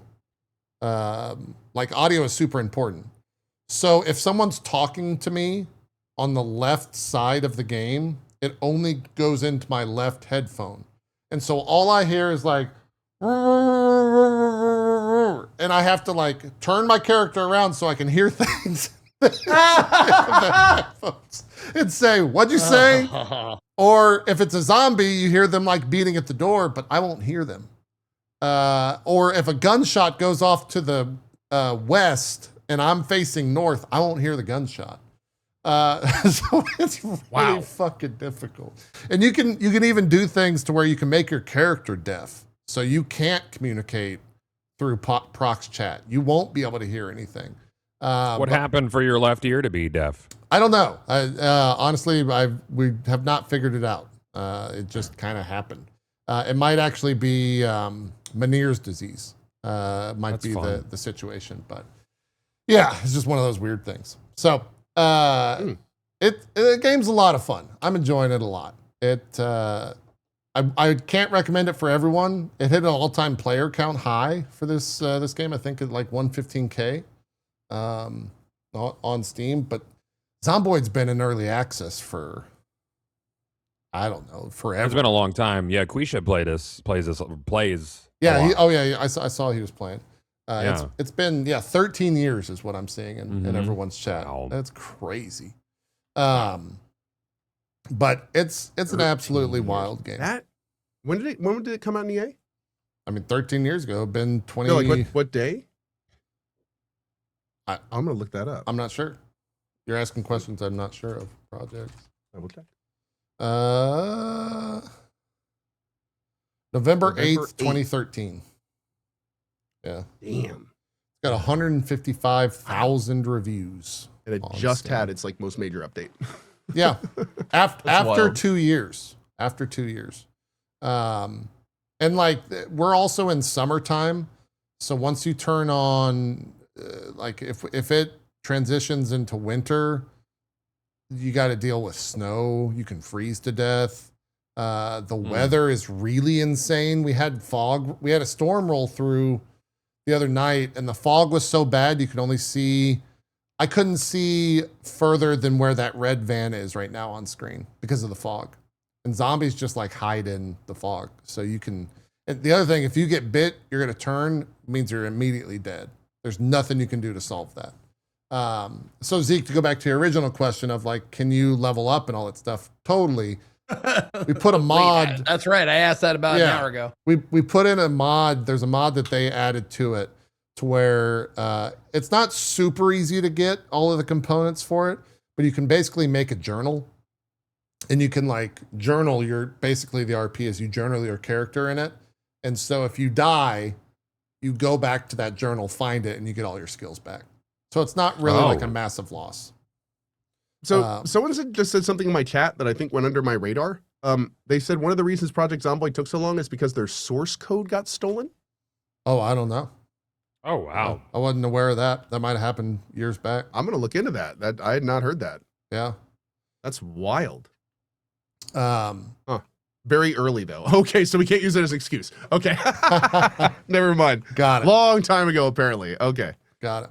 The other thing I will say, it is the multiplayer version and it is on the stable version, but there are definitely some desync issues. Perfect example, I was playing last night off stream, and a lot of it has to do with mobility or car driving. And if you're the passenger, so I was playing. Wait a second. Oh, God. Was that the tweet? Yeah, that was the clip on that I tweeted out. I was going to ask you how the hell you did that. I thought you somehow got it through the window because I noticed there was a window. I was like, did you drive really fast and like spaghetti through it or something? No, But, so okay. I wasn't streaming, unfortunately. Naomi was, and she wanted to make a run to go get supplies. And so she brought her brand new car that she just got about an hour prior and was super lucky to have gotten that. It was like a news car. And she had all of her goods in it that she had not gotten back to her base yet.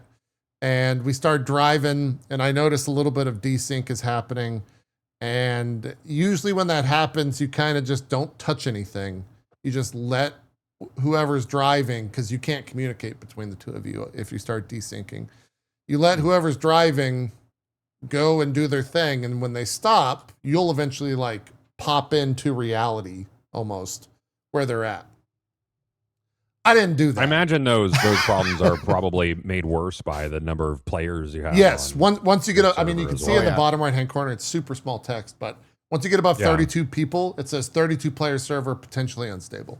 And so I was driving, or she was driving, sorry, and I was like, I'm going to read a book, because reading a book takes a lot of time, but it increases your skill multiplier when you do things.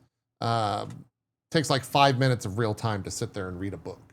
So I'm reading a book, she's driving, and the idea that I right-clicked, read that book was enough for the server to be like, the fuck you didn't.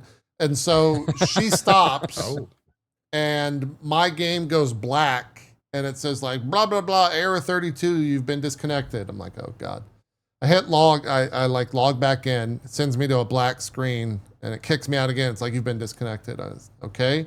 Log in a third time. I'm now in a vehicle that's been turned upside down inside of a building, and Naomi is about 500 feet from me and has no idea where I am. Can you play the clip? I can, yeah. I could play the clip. I won't have audio. It's actually great. The best part about this by far is the fact that everything JP just said was all done in character. Yeah. So there was no like, oh no, I was bugged. Oh, our car got lost. Like every word is in character. And like I was watching, and that's why I thought you did it yourself somehow. I thought it was like a goof, like lol, but no, it's like this is a completely different thing. That's hilarious. Yeah, I won't be able to pipe you guys audio, but I can pipe it to the stream. Where is the van? Nope. Come back. We have subtitles. Nice. Come back. It's the red building with the stone on the outside and the 3 windows that one knocked out. You come inside. I just saw you. Come inside and There's then the take a car. right. Did you find me? How the hell did this happen? Well, sometimes when I meditate, bad things happen. You gotta be kidding me, man. I think I meditate a little too hard. Now, here's the bigger issue, or maybe not for you, but for me. I can't get out of here. I like how you just, here's the bigger issue. let's just glaze over that. Well, it's a big issue because I didn't have any food on me. I'm stuck behind 2 desks, a fucking giant van, and a car, and I did not have my wielding tools. So it took about 30 minutes for me to get out of there because I had to get Naomi to go grab me a hammer so I could take apart the desk in front of me. And then I had to go get her to get my wielding tools so I could take apart the metal thing. And then I walked out. Jesus Christ. That's great. And I think Chad has a good point. JP, were you aware you couldn't park there? Like, you can't park there, man. Dude, when I popped in on There my should have screen, been signs. and Yeah, there should have been signs. I'm not streaming or In the kitchen. anything. I just pop in there and I'm like, oh my fucking God. She's the worst part. The reason why Naomi is so distraught, that's her brand new car. She was also the person that had her car stolen the day prior by the bandit that just moved in. Oh, that was the nameless person, the new player? Oh. So it's twice in 2 days that That's she's lost her great. car.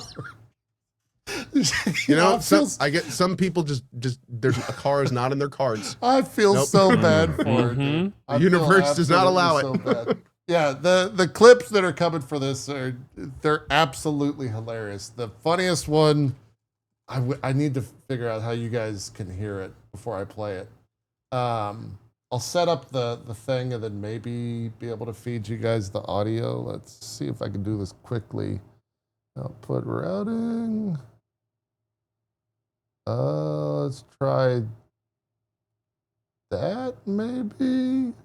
No, that's not going to work. All right, you guys just aren't going to hear it. You're just going to have to hear chat erupt. I'll give you a setup for it.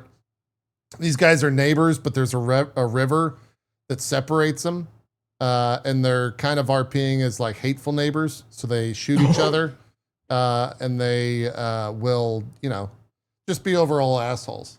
And so this is a streamer by the name of Bucklington, who's part of Outlaws. And this is some other folk over here. And this is what happens. You know what this is? Molotov cocktail. Gonna blow your whole base to smithereens. Shouldn't have fucked with me, dude. Now's the day you learn not to fuck with me.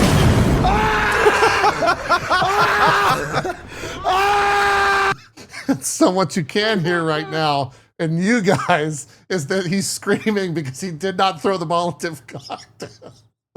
It hit the gate in front of him. It just lit everything on fire. So yeah, it's been a ton of fun. It's absolutely hysterical. All the just nonsense that's happening. How, out of curiosity, that RP team is pretty great at what they do and tend to use all the tools available. Are they able to do everything they want in Zomboid? I know it's not like normally an RP admin game. For the Are they most using mods or part, anything? not really. No, I mean the only mod that they've put in is that journal mod. Everything else is like just kind of vanilla Zomboid. And it's wild how well it works. Like I would go as far as to say it's a better RP game than like GTA by a landslide. Because in GTA you can just like walk around and grab a gun, and this one it's like got a gun. Does it have a magazine? Do I have bullets? We need to find bullets. Does this like the very Are they the small proper bullets? Are they the proper It's gotta be bullets? the Like, right size, The very yeah. small details. Do you have to pack a mag too? Like manually pack the mag? Oh yeah. Oh yeah. Nice. And you I like can be that. proficient at that. And so if you like are not, and zombies can jump scare you, the player, but they can also jump scare you, the character. And so you panic and you start you start fucking up, or you'll drop a weapon, or you'll like stumble and fall. And then if a zombie scratches you, it's over. Like you immediately are infected and you can't disinfect it. And I was gonna say, if you get infected, is there anything you can do? Are there meds or any way to reverse anything? You're Or dead. It's just a. So how do you RP that? How do do Hey, they just make a new character come immediately, back or as do they someone new? RP the whole like You getting more and more zombie-ish, and you lock them in a room? Like what happens? Yep. Jenny got bit the other day, and I had heard about it because we have in-game walkie-talkies, radios to communicate that we all have. And over the thing was like, hey, Jenny got bit. She's coming back to the house, Wilbur. And I was like, well, I don't want her coming back here. She's gonna fucking bite me. Like that was the RP. And then she shows up and the character's pale and she's got a bandage on her arm, and she just is in the house, and she RP'd it by going into the medicine cabinet, which we deemed the medicine cabinet, and she's just shoving all of the meds in her mouth. And I'm like, what are you doing? Like, stop. Like, I need this. And she's like, I'm sick. I'm going to die. Like, I'm turning. And we RP'd it out over the course of like 2 hours, where it got pretty dark. Eventually she drank bleach and passed away into Wow. in the center of our house, and turned. And when you turn, you die, you lose control of your character, but it shows your zombie character and that's walking cool. around. And so Can you then like interact with it? Can you kill her and get her inventory and stuff? yeah, like she was there in our house walking around as a zombie. That's cool. And I was next door, and I came home to get water or something. And the second when I opened the door, she starts banging on the door. And I'm like, oh man, I gotta like put you down. Like, I'm sorry about this. So I Like walked the Zomboid up. version of "Can I have your stuff?" Yeah, I walked up, killed her, dragged her corpse out into the back, buried her body. This took like 15 minutes, because of course it did. As one does. Took everything off of the corpse and like put it into a chest, and now her sister's gonna come to town. So, we'll see what that Twin happens. sister. Very convenient. Her twin sister. So the RP thing is definitely the reason why I'm having so much fun. But Zomboid in itself is just like I could see myself, if I had endless amount of time and didn't like necessarily care about the audience enjoyment of something, where I would just play like 15 hours at a time, because you can like the levels that you can do in that game in terms of like building a base, taking over things, raiding, like fixing up cars. It's absolutely crazy. I've never played a simulation game to that degree. And so it's really working for the RP component. The first time I've been like kind of addicted. Like I kind of got into that Skyrim RP stuff, but there were so many limitations to it, where Zomboid, it goes like so in depth that finding a pig is like a cause for celebration, right? Because then you can get a pig onto your farm, and then you can breed pigs, and then you have a food source that you don't have to go into town and like all that type of stuff. So I'm having a great time with it. And there's also like so many streamers on it that I've never. You were talking about Cohh, like finding a home. That's why I was challenging it somewhat, because like so many streamers I've never heard of are on this server. It's just been an absolute blast when it comes to the RP of it, because people are taking it like pretty seriously and not joking around, are not awesome. Not detrimental to the RP. They're 100% joking around, but it's like fun. So that's what I've been up to mostly. I saw a lot of people in chat saying I'm surprised Cohh hasn't played this. I played this, but I played it over the years a couple times. So last time I think I played it was like 4 years ago. So at this point, it might as well have not been Project Zomboid. I mean, with how much development completely it's had. different. Yeah. Yeah, but Yeah, definitely don't want to start it now with how much content there is and everything around the corner. Yeah, but dude, it's an easy. Zeke, you're talking about 200 hours. I feel like it's that, like, times 100. I don't even know how many hours. I didn't show the map, but I think that there's an online map somewhere that maybe that would be a good way to show. Well, someone in my chat was saying, and I concur with games like this, games like 7 Days to Die, and stuff like that. It's like I can play it for a little bit, but eventually, the fact that there's no goal gets to me. Right. It creeps into Gotta my have head a and goes goal. like, "You're not doing this for any reason other than to keep playing." And I'm like, that's not a thing I want to do anymore. Yeah. Like, I want to accomplish the game. I want to see the credits or whatever, and then I want to move on eventually, even if it takes me like 300 hours, whatever. Yeah, it's definitely. I think if I wasn't doing the RP aspect of it, the goals would have to be self set, and it would go pretty quickly because I would be like, all right, I want to get a car. All right, got a car. All right, I want to forge a sword, which is a thing you could do, but that's like 100+ hour deal just to get to that level of forging a sword. So it's funny Zeke said it like that, because that is the exact phrasing I say when people say, "Hey, is Cohh gonna finish this game? Is Cohh gonna finish this game?" I always respond with, "Well, I haven't set any long-term goals yet," or, "Oh no, I got some long-term goals." So definitely, like, it's all about having something that you're working towards, especially in sandbox games, like finishing the game completely, getting the ultimate X, or exploring the world, right? Like doing that kind of stuff. If I don't have a goal like that, I'm not going to play that game. Yeah. That's what makes me leave. Do you ever That's when I feel lose that satisfied goal. just like existing in a game world? And if so, is there like a game that like sticks out in your mind that where you didn't have direct goals, but just like being there was comforting or cozy? So I can get that vibe from games I have goals in, but if the goal is long-term enough. So like I do just solo farming and shit in EverQuest right now. I'm not always leveling, always grinding, doing things, but I like existing in there because I have these long-term goals of like, I want to finish all the planes. I want to be ready for Kunark. I want to see the new content. So it's like, if I can have fun, I mean, hell, I just wrapped up a game. I mean, you guys know Pal World. I mean, most of that game, I was just existing, right? Just letting the game lead me to whatever I was doing next. But I always had that long-term goal of, I'm going to beat the game. I'm going to, that was my goal, all power. I'm going to beat the boss at the world tree. So everything else was just fun getting to that goal. Right. And if I did not have that goal, I would not have finished it. In fact, I didn't have any long-term goals when I played the EA, and I played it for like 2 streams and was like, that's okay, I guess. So, it's that kind of thing. Yeah. I think for me, Final Fantasy 14 Goth is probably that game where I could just like be there.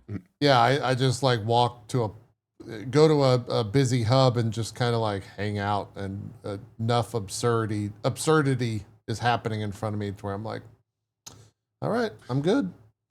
There have been a few. There have been a few games that I can turn on and just walk around in, but it has to have that like the one that comes to mind for me was Morrowind. When I first picked up Morrowind back in the day, I probably put 700, 800 hours into that. Great game. Man.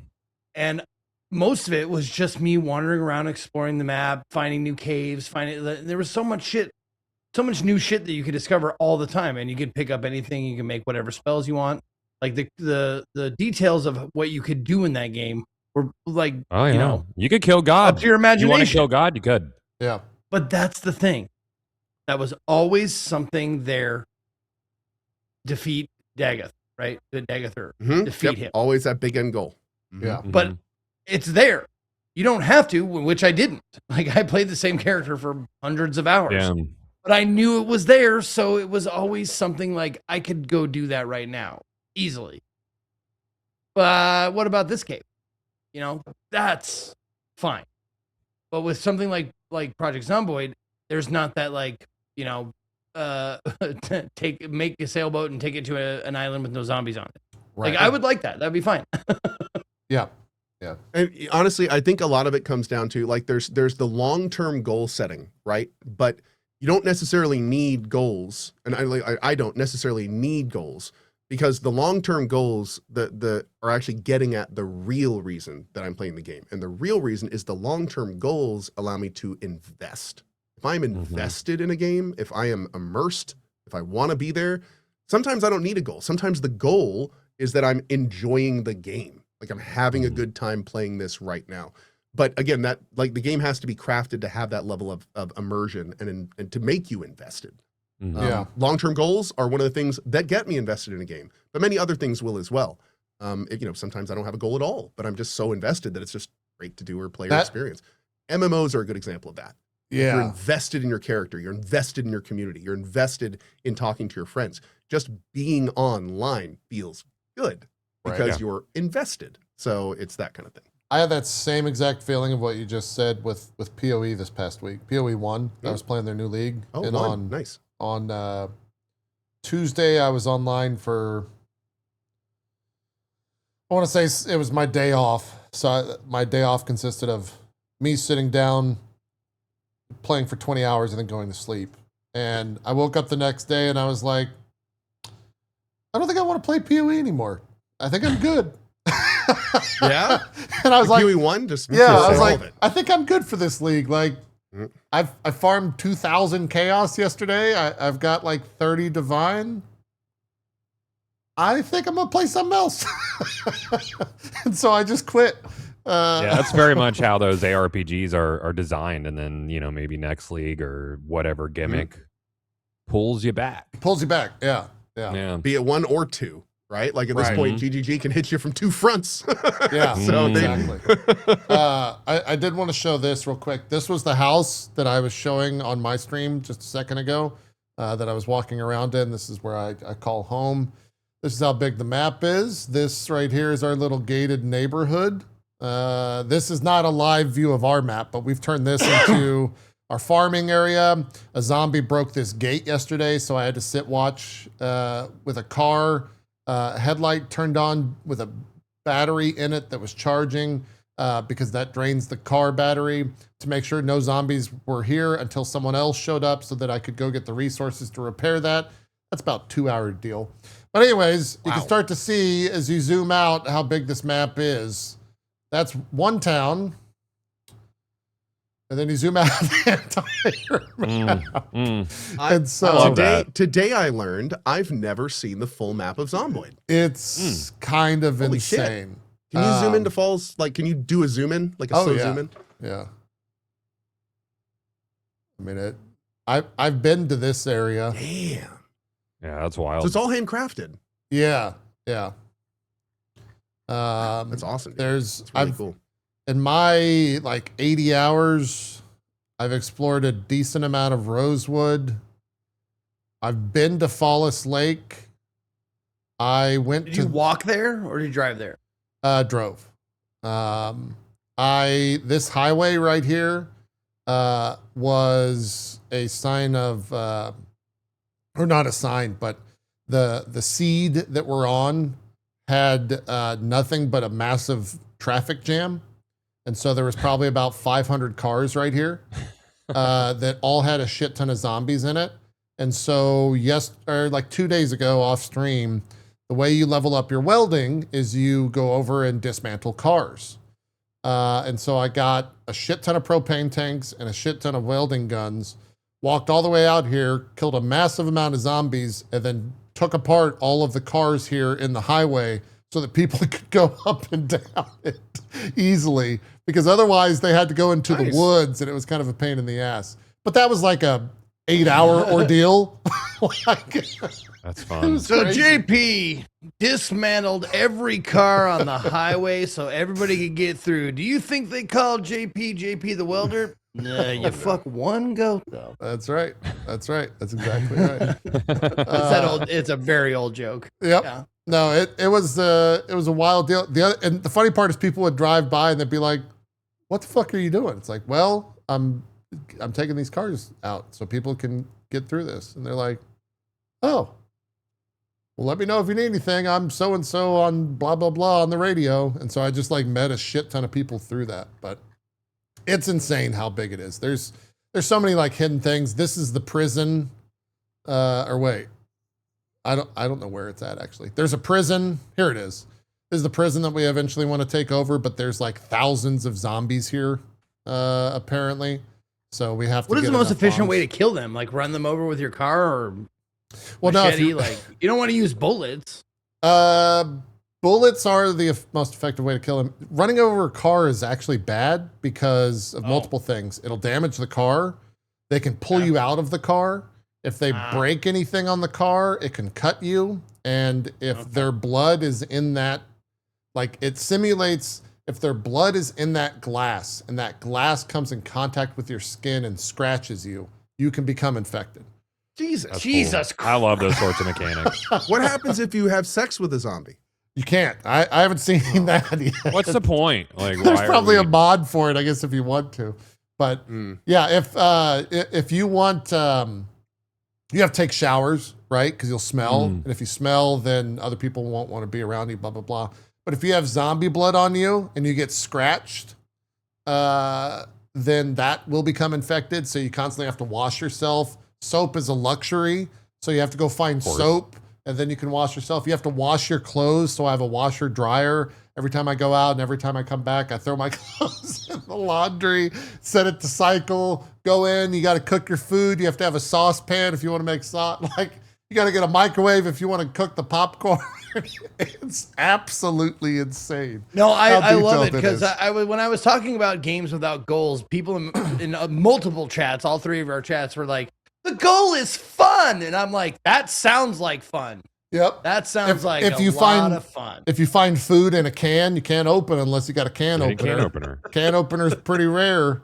And sometimes they'll break. So you better make sure that either if you have that, I think you can throw cans. And This just makes me want to play DayZ, man. I'll be honest with you. it's real crazy how psychotic they went with all that stuff. But this is the first time I've Can ever you do seen all the this map. awful things that you could do in DayZ as well? Like, you could feed a guy to his friend if you wanted to. Yeah, That's you something- can do that. You can Carbon that. So you can like make a cake and put bleach in the cake or put rat poison in the that's cake good. and feed Yeah. it to someone, and then they'll obviously Yeah. get very sick and die.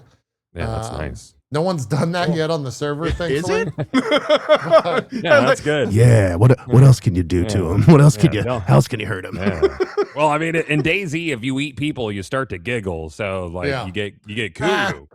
Yeah. Oh. Yep. Yeah. if- So if other you, people know if you've been eating people. That's true. If you leave the oven on, it'll burn down the house potentially. If you, Of course. you know, there's so many different ways to like have a bad thing happen. We had one person get out of their car, but they didn't turn the car off. So they logged in the next day and the battery was shot. So they didn't have a working car anymore. Like it's shit like that where you just have to, you gotta, every single second like matters, which is maybe why I'm so fascinated by it. That and the RP aspect of it. But I will probably keep playing that over the next week as long as the Steam community or the stream community of Oddlaws keeps playing. It sounds like they are. Everyone seems to be having a good time. We're raiding the prison sometime this week, so that'll be a lot of fun. So, Cohh, since you're a game dev now, I really like to. I have an idea for a Hi, game. my It's name is called- Cohh, and I'm a game developer. Hi, my name is what? My name is Cohh. Outstanding. No, I have a game idea for you. It's called Minutia. All right, now hear me out. Okay. In this game, you wake up and you live a day in the life of just some middle class person, and it has all the mechanics of being a middle class person. You have to like get through your day without succumbing to things like hunger or depression or stuff like that. Bunch of fun mini And then you games. go to Cool. you in real time you go to a job, say like at a restaurant, like you're a busboy or a server or something. You have to do that. You actually have to do it in game for like 8 hours, Okay, like and Days then of you Dagger. come home. What, 8 hours? And if you manage not to cry that day is a win for you. And you microwave yourself a meal and you eat that. How long do I need to go? I'm making a point here. That sounds That's what these games sound like to me. I'd dude. Oh, no, love to play that. It's not sound That like. game would become postal for me very quickly. Because that game starts off with you have to go to the store to get like a list of things for your wife, and like you can wait in line, or you have a shovel. Yeah, so yeah. Dude, Zeke, Postal's fun. Then you can pee on them. It's a good game. I didn't even get into. So here's I played Postal. I enjoyed that. Here's the thing, Zeke. You put an achievement at the end of that game, people will play it. Oh yeah, Mhm. yeah, Yeah. True. So Zeke, I didn't even think get that would into be an art piece. the health side of things. You mentioned getting depressed. You can get depressed in game. You can get bored in game. You can get sad in game. You got to find antidepressants. You got to find comics and read those so you don't get bored. They've thought of everything, man. Why not put down the game and just live? Is there pornography in it? Like, do you? I Have don't to know manage, if there's actual pornography. Do you have to manage lust? Is that a thing? No. There's. I don't know if they probably have like a romance mod. To be honest, there's tons of mods. Goth. I think that might get dark. Yeah. Oh my God, yeah, that would. Yeah. Anything to get dark if your imagination goes. If you try hard enough. I happened upon a locked house yesterday, Zeke, and I welded down the door to get inside. The first thing that I checked had a RPG manual in it, a D20, a D12, a D8, and a D6. And you can apparently just play like D&D within projects. To relieve boredom and create happiness. That's great. It's crazy. It's That's absolutely insane. So let's keep playing. I'll keep playing that. Now, I saw this in probably Cohh's chat. Can you like take off your shoes and look at feet? Is that in the game? You can take off every single piece of clothing except your underwear and vanilla. Okay. Yeah. Okay. Good. Okay. Good. Okay. There's your. I answered that question for you, There you go. co-chatter, whoever you are. Thank you for answering that. I don't believe you. Me You don't or believe Zeke? what? I'm going to look at my logs. What's not to believe? I don't think anyone mentioned feet in my chat. I've been watching it. No. It was You go back and you check it. It was Feet Lover 69. Oh, there. Wait, did we say the same exact name? God fucking damn it.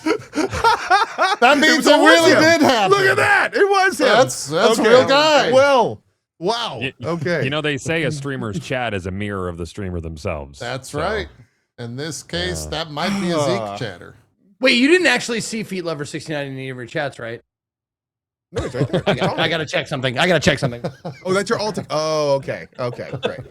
Yeah, it's. This is full Hey, circle can you log today. out, please? Jesus. I love Christ. running gags, man. They're the best. Gothalion, it's not like a often callback. that we have someone that plays a Switch game or two on this this show. I'm the rare. Shit, someone just gifted Feet Lover 69 a sub in both of our chats. There you go. Well, thank you so much. As you should. It's not often we get a Switch He's gamer. be very confused. A Nintendo gamer. We'll get to it eventually. You played Splatoon Raiders. I've heard a lot of buzz around this game. It is incredible. Yeah, I just got Nintendo actually, oddly enough, sent me a code for it, so I guess I'm going to check it out in some form. What is this game? I have heard this game is a looter shooter. It is a much more condensed looter shooter experience. So you're not going to get like a Borderlands situation, but if you've ever played Splatoon, you know that like it's a fun, fast game. But in this, you don't have to worry about some 12-year-old Japanese kid making you want to off yourself while you're arguing over ketchup versus mustard. It's a PvE co-op game with sick boss fights. Like they're legitimately super fun. You have like a few different classes you could choose from with your tanks. There's a bunch of different weapons to upgrade. There's a bunch of different crafting mechanics for different augments and things for your weapons and abilities and stuff. There's a lot of min-maxing and there's a lot of number go up in it. Like so it's legit, man. I had a really, really good time with it. I didn't have a chance to do any co-op. I got my son a copy, so we're going to do some co-op this week. Nice. But there's a ton of verticality, a lot of movement, and a lot of different archetypes of weapons and stuff. It's just a ball, man. It's good time. Yeah, I was shocked not only to see critic response to this being extremely high, but everyone that's played it, I would even go as far as to say people that kind of went as far as despised Splatoon as like a PvP game, kind of like what you were describing. They're like, no, that game's actually good. That game's actually a fun PvE game. It's a banger. Yeah. And that's shocking to hear that. So, do you know like how much would you even call it content? I don't like. What's the goal? We were talking about goals. I mean, What there do you is an do? end game. There is. If you Okay. skip further along, this is a pretty early level. Okay. I don't know if you could find boss fights in it, but I mean, you're basically like unlocking a map. Okay. And as you progress, things get crazier and crazier. Like this is a small arena. It's got these like snake guys. You got to kill the back of it because he's driving the snake thing. And then the bosses have like almost like borderline raid-like mechanics to them and different phases and stuff. Wow. So I haven't gotten to end game yet. I think like 15 hours in ish. But Endgame has a lot of gear unlocks and different items to chase and different kind of min-maxing to do, and it can get legitimately overwhelming, super fun. Like very basic raid mechanics, but it's fun, man. It's just a good feeling video game. Like Nintendo does it again. They just make something that is fun, and I didn't expect it to be as good as it was. Yeah. So what do you, outside of like the levels, is there, are you like in a hub? Like There's a base of operations that you have. Okay. And so you'll go into levels and get materials. So it's randomized drops. You'll get materials to go back and like expand your base and unlock different crafting stations or unlock different components to make augments and parts for your gear. Or just like grind leveling up, which will unlock different abilities and different stuff at the base. So this is the home base. I think this is before I did any big upgrades in it. Okay.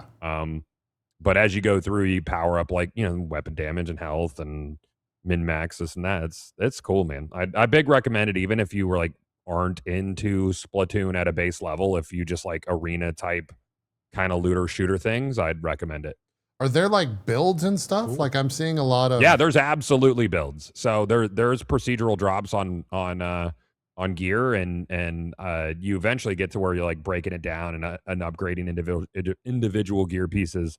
But then you could put accessories and stuff on gear to make them do different things. Huh. Yeah. Weird. Yeah, it's very cool. I guess this is like finally the PvE mode that everyone wanted them to make for Splatoon. Yeah, there was like Salmon Run in Splatoon. I don't know if it was in 1. I know it was in 2. But there's a lot of cool movement tech. Like the class that I'm playing is very agility based. And then there's like a kind of like, I almost want to compare it to Destiny with like a sort of tank, and then another one's more control based. Very, very cool. Wild. Yeah. All right. I think there's like, even with endgame stuff, there's probably like a solid, I don't know, 50 hours. Man, I'm playing terrible right here. But like probably about 50 hours of content here, easy. Wow. Okay. Like if you're really into min-maxing and doing endgame stuff. Yeah, and then like the online component is just you can do these levels with other players and that's it. Yeah, you could jump into random games, and there's actually like kind of like daily payouts for jumping in the random games and kind of helping other people. Okay. Yeah, so it's match made, or you can actually search for games for specific levels if you're trying to do that. But I just did all the random matchmaking. It was super fun. I don't think I did a ton of multiplayer on my first day playing it. Is there a decent amount of monster variety? Yeah. So as you go along, they add probably like a few different archetypes of enemies for each biome you go to. Okay. Cool. That's yeah. I'm not definitely not interested. quite as deep and as much to say about as Zomboid, but yeah, No. yeah, we're going from the you fucking shoot stuff and number goes Marianas up. Trench to Splatoon. So Yeah. All right. Yeah, but there's a fine. goal. Stop. There's a goal with this game. You beat bosses, you progress, you beat more bosses, keep going. yeah, and you Yeah. jump Right. through onion rings. Let's just get this over with. Goth, can you take their shoes off? The shoes. You can't take the shoes off in Splatoon. No, Hey, Guzzy. you can't do that. No, there's, as you know, you are either a squid or a kid, so there's no shoe removal in this one. Thank you, Nintendo. Do squids have feet? When they're in kid form, but not when they're in squid form. Okay. Okay. Yeah, All right. that's important. All right. Makes sense. Makes a lot of I like sense. number Do you go know- up though. Number go up makes me happy, and that's like a super move I just shot. You get like a number of like. Oh, they gave you like an ultimate. Mm-hmm. Nice. Yeah, yeah, it's very fun. Do you know Does it like feel how good sucking up many? the Dragon Balls? yeah, that's they pretty all good. look like Dragon Balls, don't they? Yeah. So many wishes. You got to summon that. Yeah, you got to summon the dragon. Oh my god. Zeke? Do you know how how many hours are in the game? Like, I think you it's know, probably like, about the 20 roll? to do all the base story content Okay. before you get into like end game stuff. And Okay. end game is just going to be like further number go up. Sure. Yeah, it looks fun. But I mean, like 20 is a good amount for just like PvE stuff, especially if you're just jumping in solo or with a small group of buds. Yeah, I'm excited to check it out. Yeah, I was yeah. I was I was sold on- honestly very surprised by how good it was. I was sold because everyone was talking about it, but this is the first time I've like actually heard about the structure of the game. And I too am also a big fan of number go up. It's Yeah, one of my number go up's favorite sick. ways Yeah, for it's numbers awesome. to go. I don't like number Mhm. go down. No, I don't like No, number go no, down. no, Nobody bad, likes that. Bad, very bad. It's Makes very me bad. very uncomfortable. Yeah. Obviously, Do you're not not a like- golfer. Depression. No. That's very Golf true. backwards. Weird people. Backwards. We've seen my golf skills on this very time slot in the past. So you would That's know, right. Zeke, that I'm not a golfer. Or a darts Golfers- player. Better than me. Golfers are just number go up people that are dyslexic. Ooh, fair. Could Yeah. be. They're just be. like us then. They're just like us. They're just confused. Speaking of golf, Yeah? I actually played. There's a disc golf masters game Oh, God. Ooh. that I played. I played with Max, like Gassy Of Max course and I you played. fucking did. We took a couple hours at the end of my stream, like let's fire up some disc golf, bro. Oh, So we God were damn banging it. chains for a few hours. It was great. Wait, banging Banging chains? That's what they chains. fucking say? I hate Banging that they- chains, yeah. I swear to fucking God, I hate disc golf so I much. hate that so much. Every fucking time Max comes I around. knew you'd hate it. I knew. You want No, I mean you don't have to throw up a play video some or disc anything. golf? I'm just letting you know, like it's like if you want a disc golf game, the Disc Golf Masters is pretty decent. It just needs more content. I mean, it has 3 I'm just gonna leave Splatoon courses, Raiders I up. think, right now. I'm not sure if they've gained any since then because I do have an update. No, I don't. Never mind. But they have 3 courses. You can actually the fun part about it is you can just put everything on random. So they'll have random wind, random basket placement, and random difficulty. So that's what we ended up doing. We played through the 3 courses they had, and then we just put the randomizer on, and actually, made it pretty fun. You're playing basically the same holes, but they put the basket in or the goal, basket in different places, and you have to judge for wind going right to left and shit like that. It's actually really fun, and I mean, for someone like I wouldn't recommend this for anyone who doesn't like golf or disc golf games. It's just one of those. It's really fun, and it's pretty fun knowing that, like, having played some disc golf and going like, okay, you're gonna want to hyzer this like way up, like maybe even like spike hyzer it and make come down, and you're gonna want to get no action on the landing. You don't want it to roll, blah blah blah. There's a like shit like that. Like I was looking at my shot, going, okay, I can shape this shot, knowing what that means. So more I'm about sorry. disc golf in general and less about this game. When the fuck did disc golf become a thing and like get popular? Like when did this happen? Honestly, like 20 years ago. Yeah, it's been a while. Yeah, My it's favorite been a disc thing golf for was a while. always Wii Sports. Was a banger disc golf. Huh. Oh, did Wii Sports have disc golf? Yeah, they did. It was Oh, I real didn't good. even know. It was I didn't even know. real good. Yeah.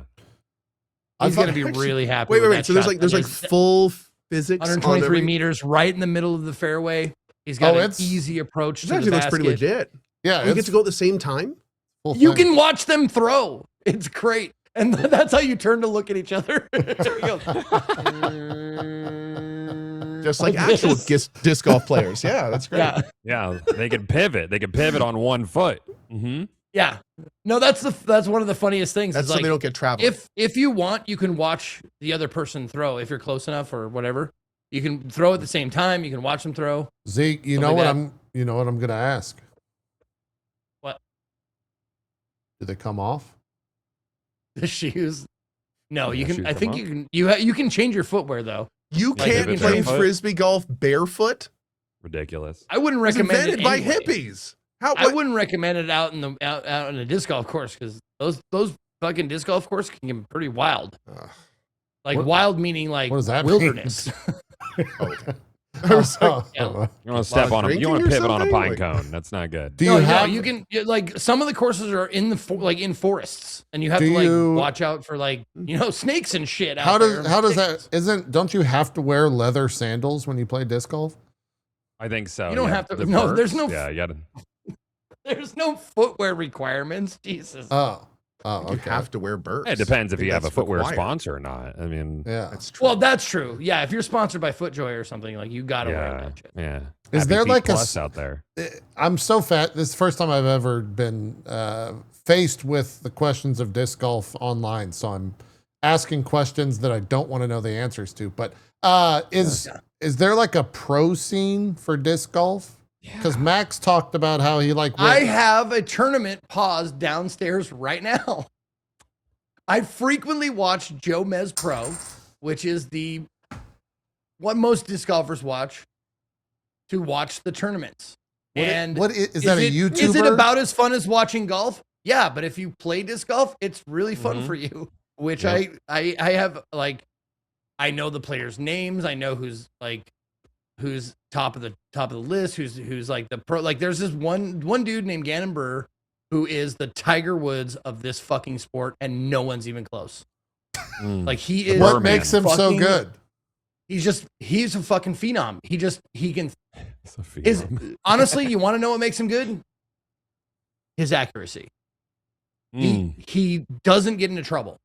Like that is one of the biggest things that people like might not know about disc golf is like the reason if you're doing bad is because you're getting yourself into trouble. It's because you're bouncing off trees, you're going out of bounds, you're going into hazards, you're doing stuff like that. Like he is consistently good at putting his disc in play. But does better he than bang anybody else. chains? He bang chains like a fucking animal. He is crazy out there. Like Nice. a What's his 50-foot nickname? putt is a 50-foot putt is nothing for this guy.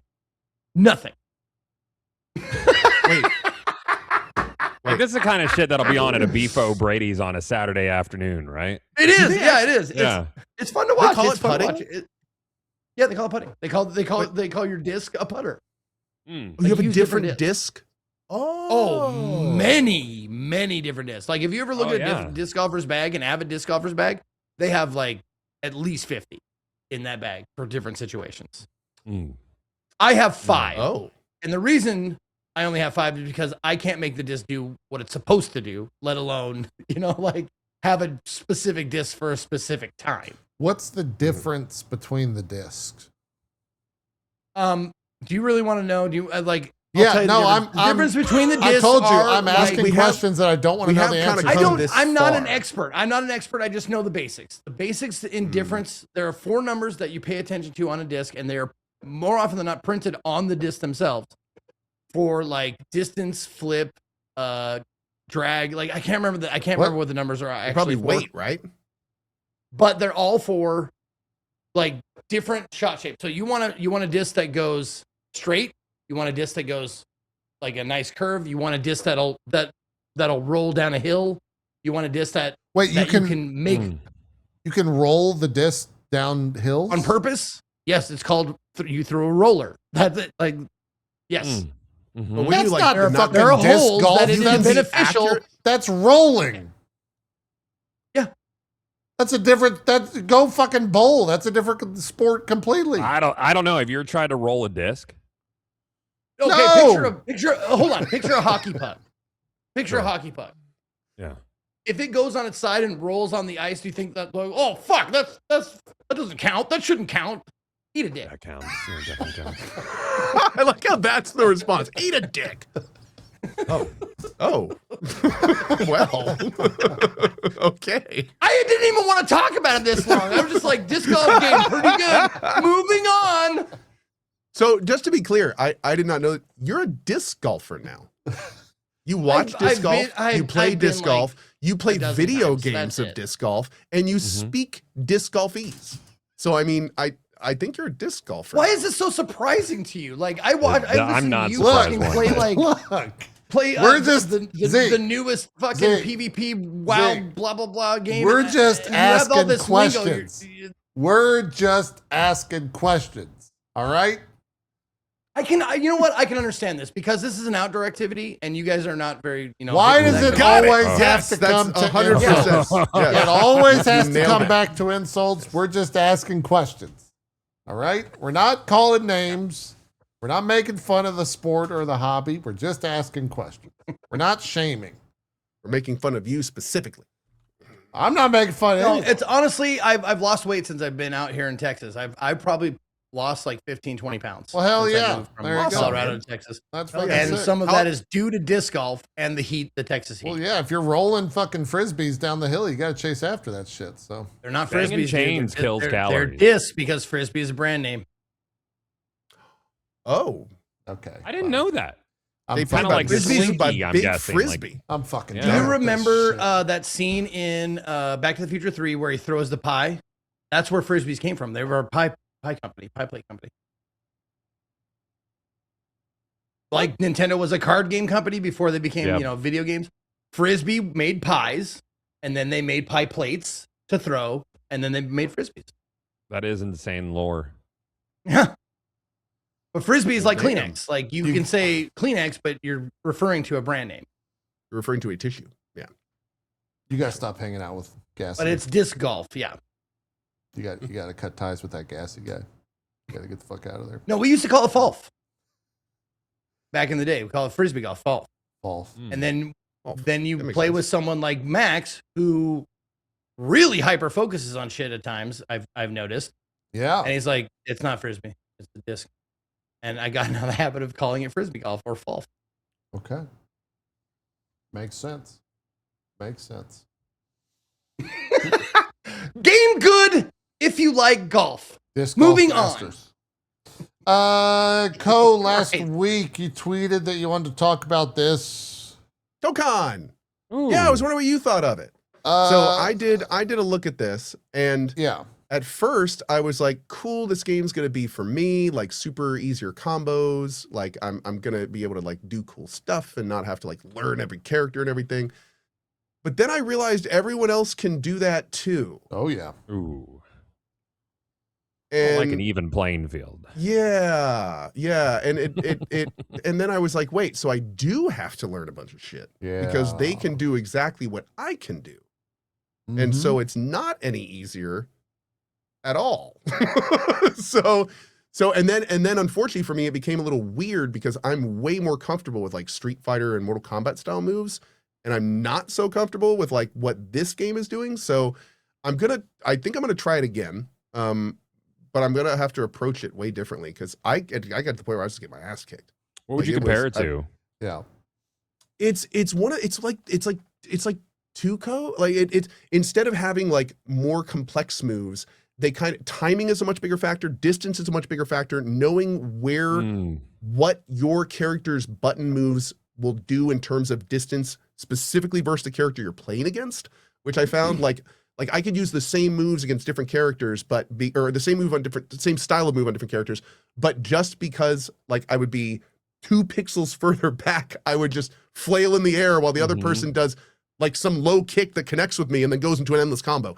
So I found it was not quite as I thought it was going to be more intuitive. It ended up being less intuitive. Yeah. I actually have That had, dissonance messed with me a little bit. I've had a really hard time talking about this game and my experience with it, but what you just said is exactly my experience with it. Like I was like, cool, it's a new fighting game and it's Marvel. I love Marvel. This is great. I played like one And I love match. Guilty Gear, right? Yeah. I had a great time with Guilty Gear. It's like And the this is best the same fighting game I played developers. recently. Yeah. Yep. Yeah. And I was like, I can't wait to play this. I'm going to jump in. I got a new leverless fight stick. This is going to be fantastic. Blah, blah, blah, blah, blah. Jump in, cut to like an hour later. I'm cursing up a fucking storm. I'm I'm livid I'm just pissed. I'm upset at my state of being, and Marvel Tokon is the fucking culprit.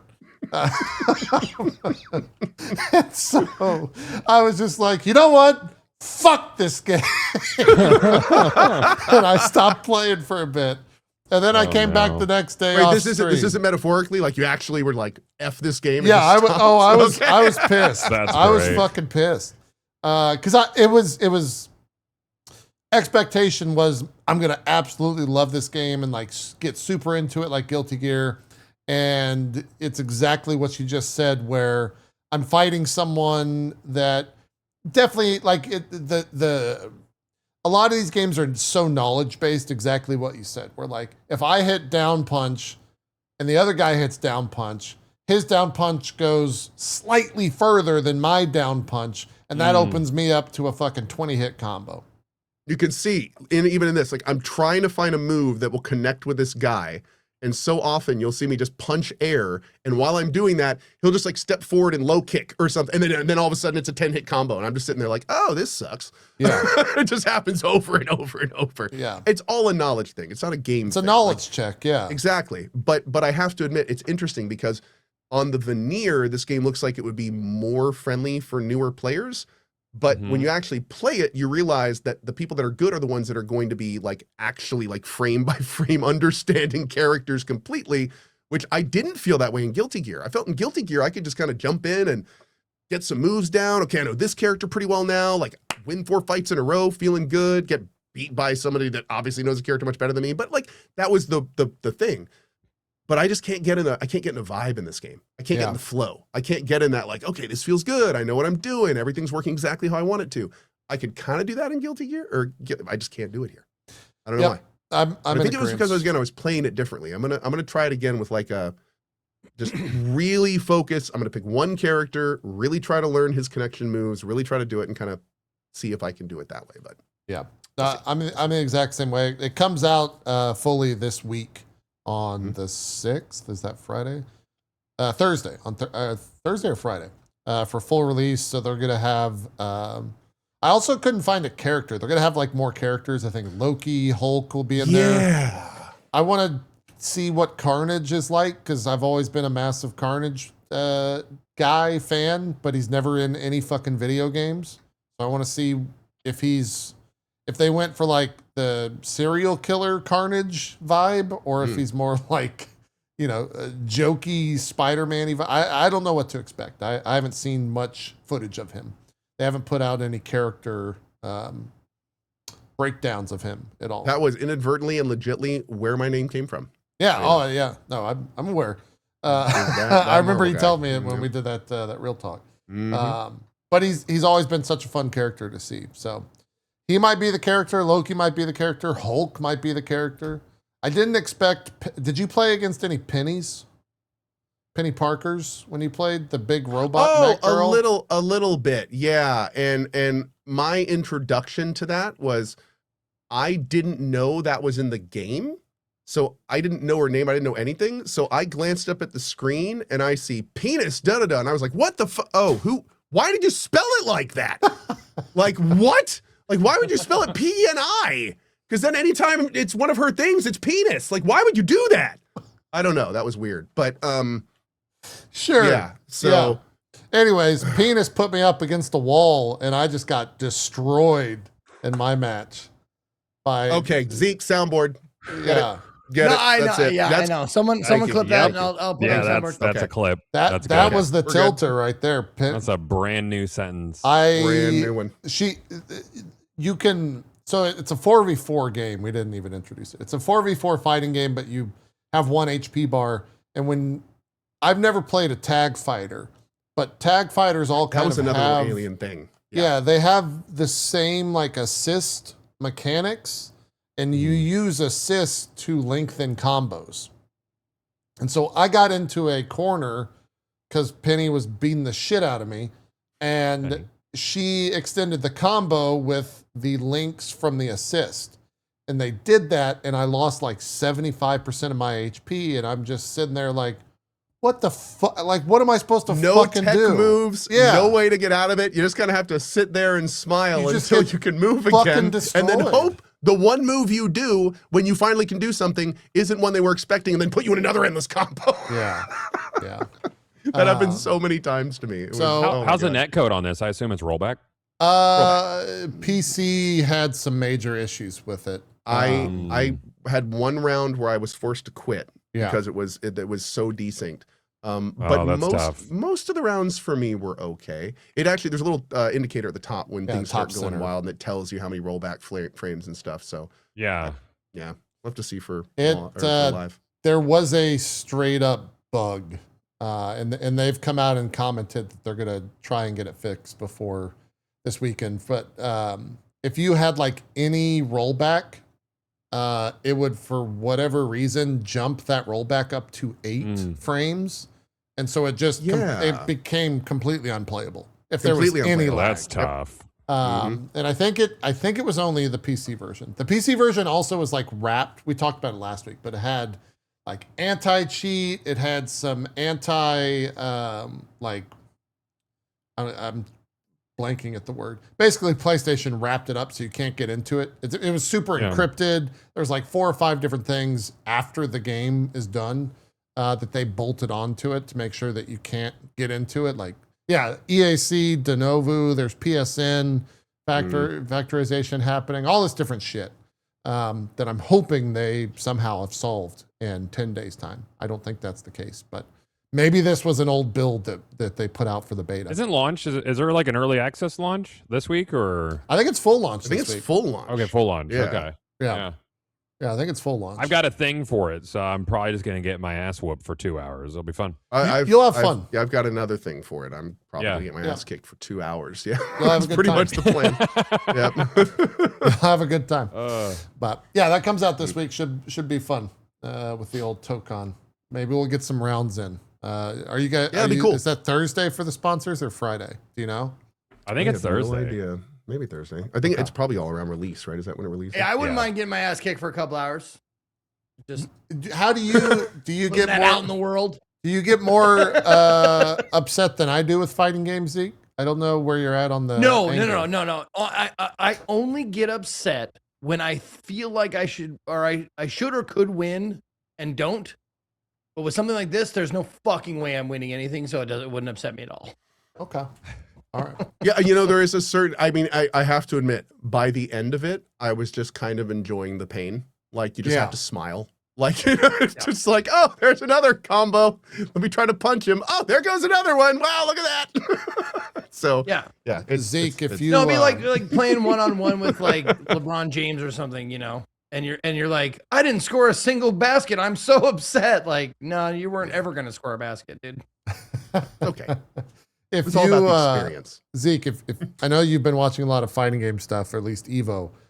Yesterday, EWC had their grand finals. It is definitely worth watching. You should definitely check that out. Okay. There's a 15-year-old kid that just absolutely destroys everyone, and it's fascinating. What does EWC stand for? Electronic World or Esports World Cup. Esports World Cup. Okay. Yeah. And do you know, is it just EWC channel or? Yeah. I found the VOD. I'll just link it to you. Oh yeah, just send it to me. Yeah. I'll put it in my chat as well if anyone wants to watch there as well.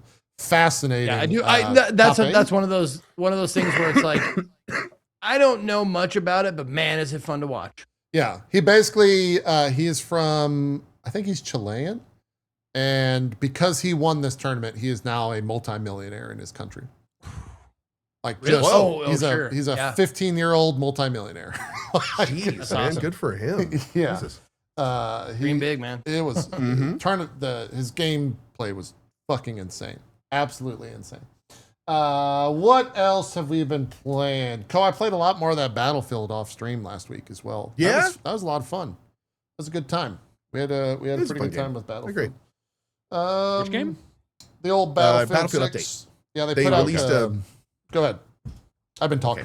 Okay. They released a very cool naval map. So me and JP jumped in just to kind of like see what it was like, and they put in like this artillery gunship where like it's just got a giant set of cannons on the back. The map is very cool. Battlefield's one of those games where there's generally other more fun games out to play, but it's always a good time when you play it. You're going to have like a baseline damn decent time playing Battlefield. It's just generally that doesn't go into like the really good times. It's just always kind of okay.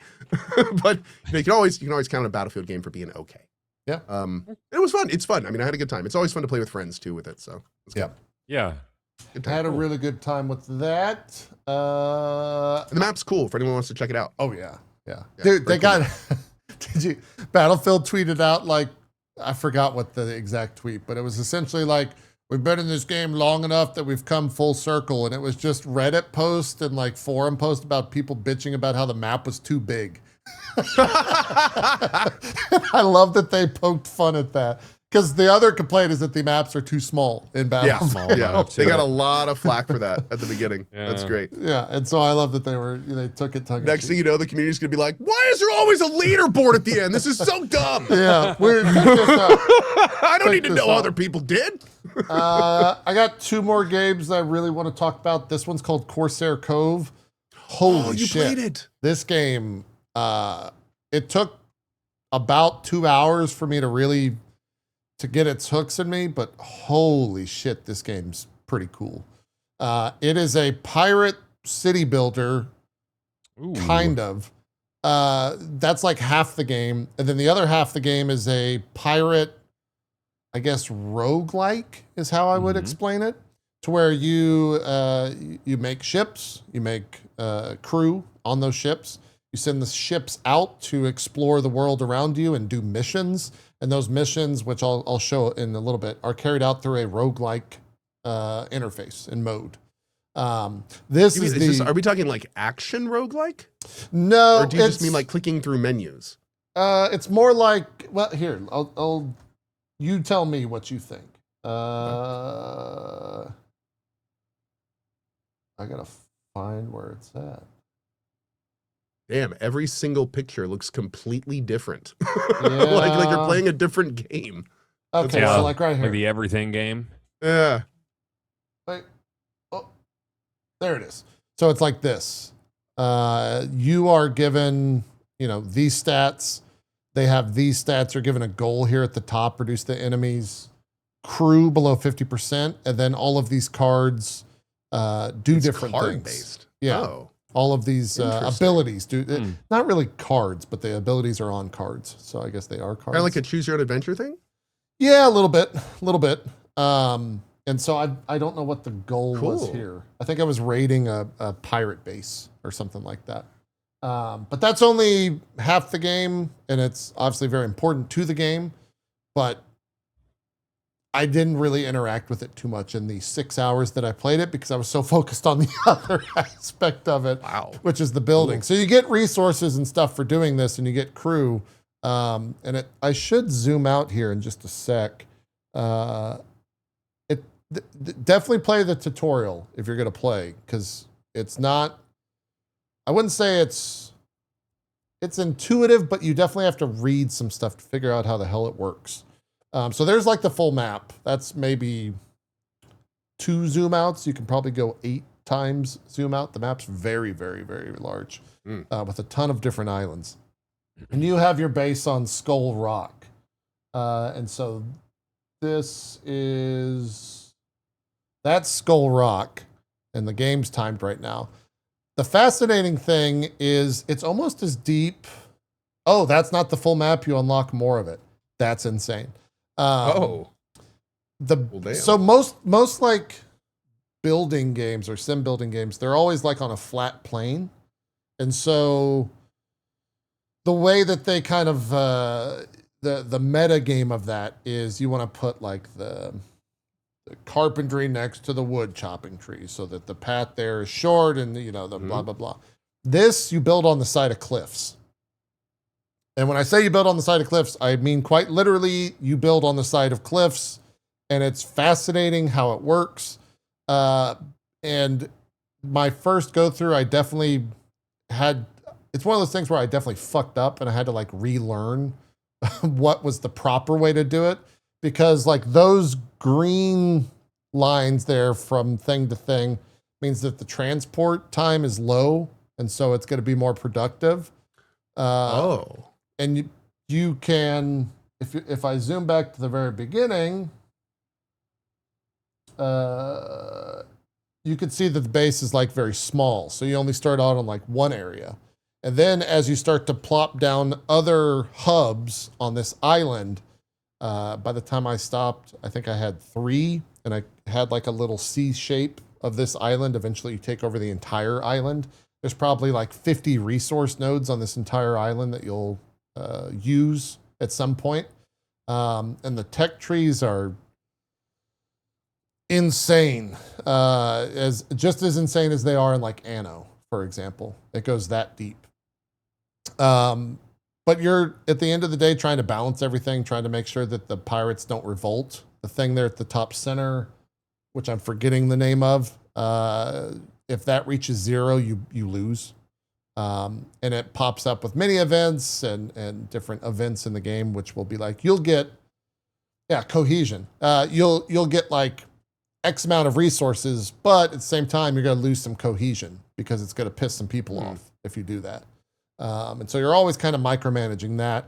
But I was just fascinated because of the building aspect. I love that I could build anywhere on these islands and just very simply like drag a line, which was a road, and it would like connect super fluidly. Eventually I got a crow's nest that I could build at the top of the mountain, and that gives me different bonuses. But then you unlock like an aerial lift. So you take the crow's nest and you put an aerial lift there and drag it all the way back down to your base, and then they can just go up and down all the way to the aerial lift. You can create things to where between the cliffs, you can have pathways, and those like spider web out into other areas. And it's very fascinating and fun. And it's also got a demo. It's also on Game Pass, and it's also only $30. Is it $30 or $40? Out of boom.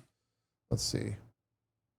It is $30 right now. It's on sale 25% off because it just launched. Who made this? Hooded Horse is the publisher, and developer is Limbic Entertainment.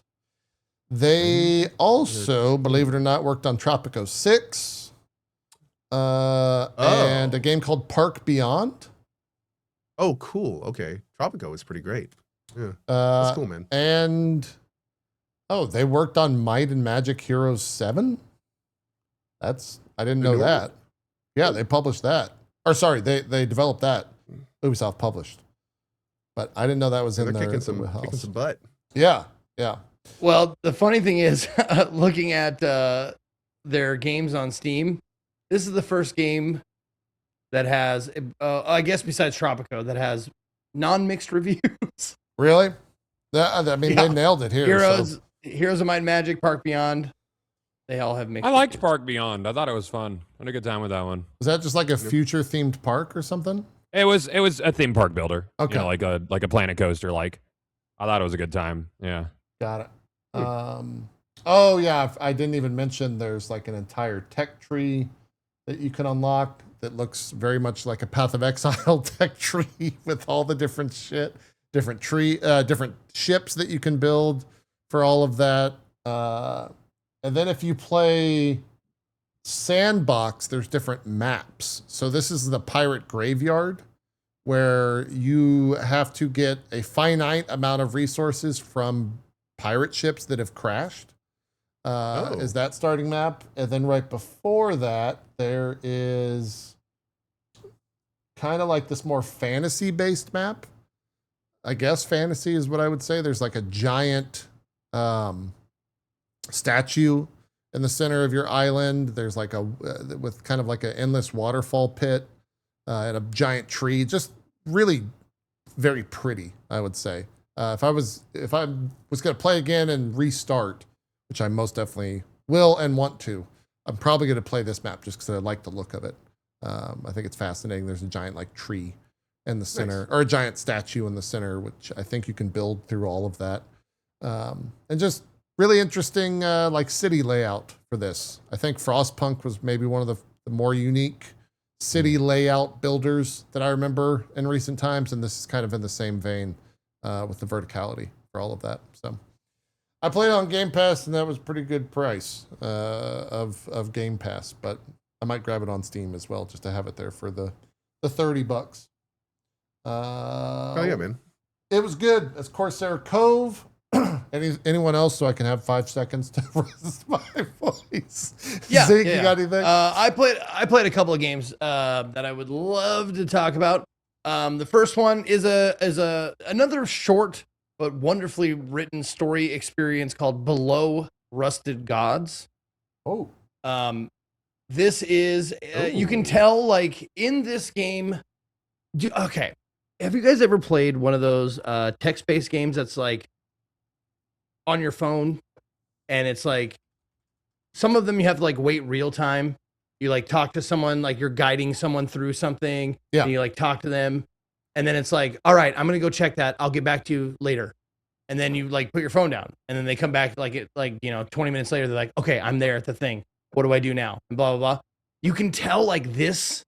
It feels a lot like that. You don't have to wait, but it's definitely the premise of the game is you are the coordinator for this team of 4 that go into this mystic hole in the earth, and they're like, it's an SCP kind of a feeling. Okay. Where it's a place of power or something like that, and it's like not necessarily Lovecraftian because they don't like talk about that stuff, but it's definitely like this deep hole in the earth that there's just a mystery, and there's like okay, and you can see on the left hand side of the screen there's like command, med, scratched out, and tech.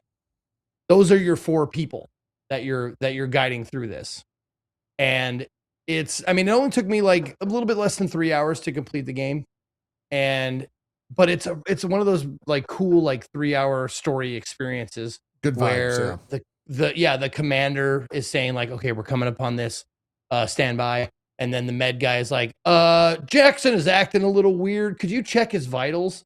And then you go, there's like a med station that you go around and you look at to see like, okay, his heartbeat is elevated or blah blah blah. And there's like puzzle elements to it too, where they give you like clues throughout like this little station that you're in, like little clipboards or cassette tapes or videotapes and stuff like that help you figure out like what to do next. The mystery of it is really cool. They don't really give you a lot to go on, so you're like, this could be anything. It's very dark and mysterious. I really like that. Nice. But also like as the game progresses, without spoiling anything, weird shit happens where you are. So they're in the hole being guided by you, but during this, shit starts happening in your location. And it's weird and it's creepy and it's, all that kind of stuff. But yeah, it's not a long experience. It's $7, $7.19 is what it's selling for on Steam. But it's a really cool, dark, creepy 3-hour experience. Nice.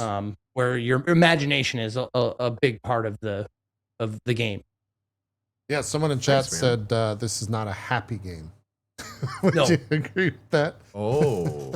Yes. No. There are also let's see. Can I say this? Yes. Okay. One of the tags is multiple endings. So there are multiple endings, depending on your choices and what you tell people to do and blah blah blah blah. So Okay. that's a really cool game. Below Rusted and Gods. What else we got? Yep. Below Rusted Gods is the name of the game.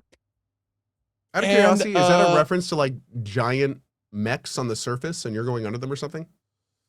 Why is it like, I honestly don't know. Like having played through the game, I remember hearing that game and I was like, that sounds awesome. It sounds like some kind of like dead metallic god that like, but I guess it doesn't talk about when they go down, in the thing, they describe things in the hole in the tunnel that is there that don't belong there, that are created.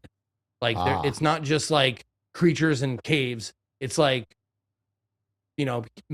man-made or intelligence-made structures and things that should not be this far under the earth or whatever. Yeah. So nice. Fun. Cool. The other game I played that I really liked, if you like deduction games, The Incident at Galley House is a fantastic little deduction game that is based on a text game, which is funny. But it's based on a text-only game called Type Help. But they made it into a fully visual game with voice acting.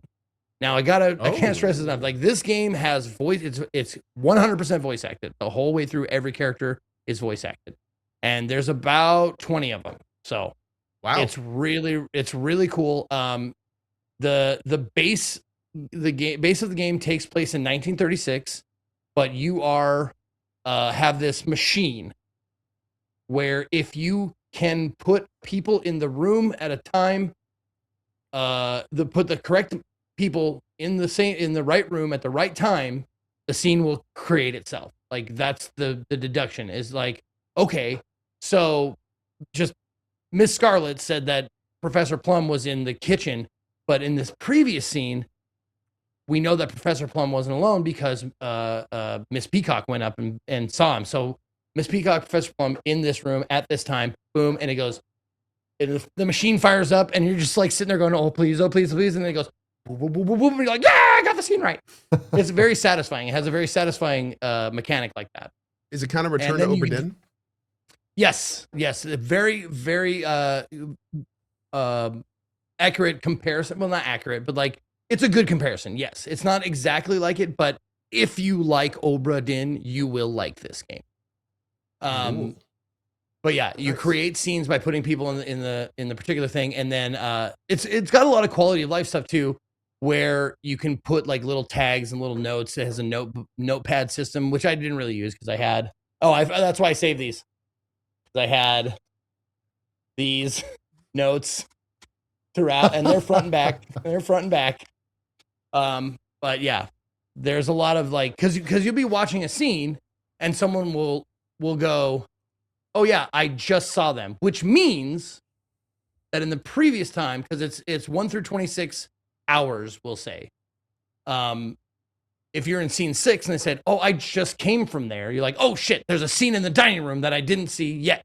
So dining room, Miss Peacock. And I was like, but I was there with Professor Plum. You're like, oh shit, with Professor Plum. And you write that shit down, and then you put the scene in, and so on and so forth. But you get this Guess Who like machine game with all the, like you actually have to like suss out what they look like by the description of them and by what's in their pockets or how they were found and that kind of shit.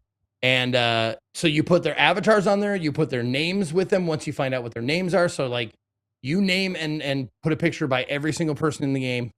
And there's also like I thought I was at the end of the game, but then there's kind of a cool little twist. Oh, Cool little twist. It's pretty fun. okay. That wasn't in the original text adventure. Apparently, someone told me like this part was not in the text adventure.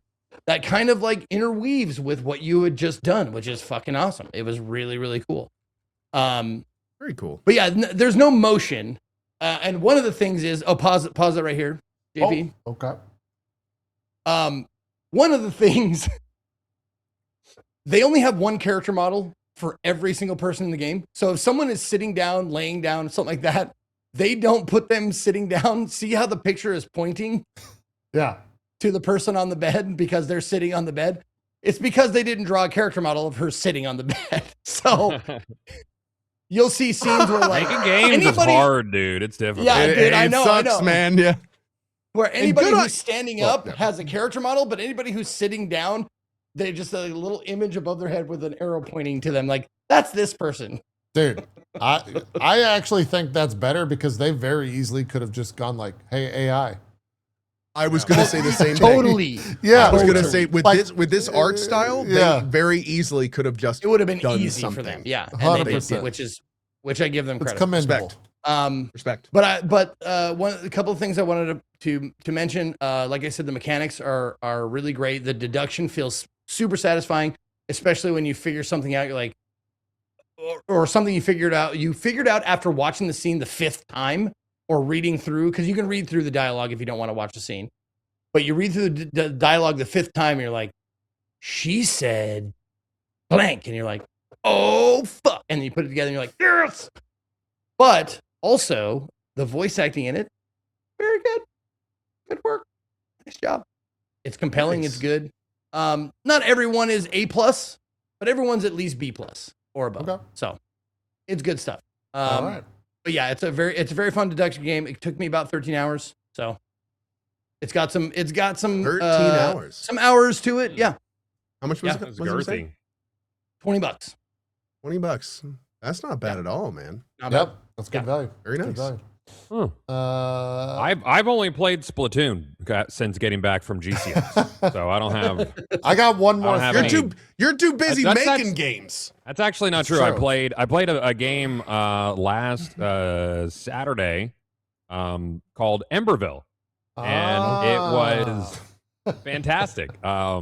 Like not to toot Cohh and his friends and cohorts, but it was a really, really good time, and everybody should be jealous that I got to play it. Boom. I got to sit down for about 45 minutes before the show and like really dive in. I'm sure you guys have talked about Emberville to death, but No, it was a really, we really banned good time. Cohh from talking about it. Only Zeke and I Did can you? bring it up. That's the rule. Oh, It okay, doesn't get really? mentioned That's- very much on the show or on my stream.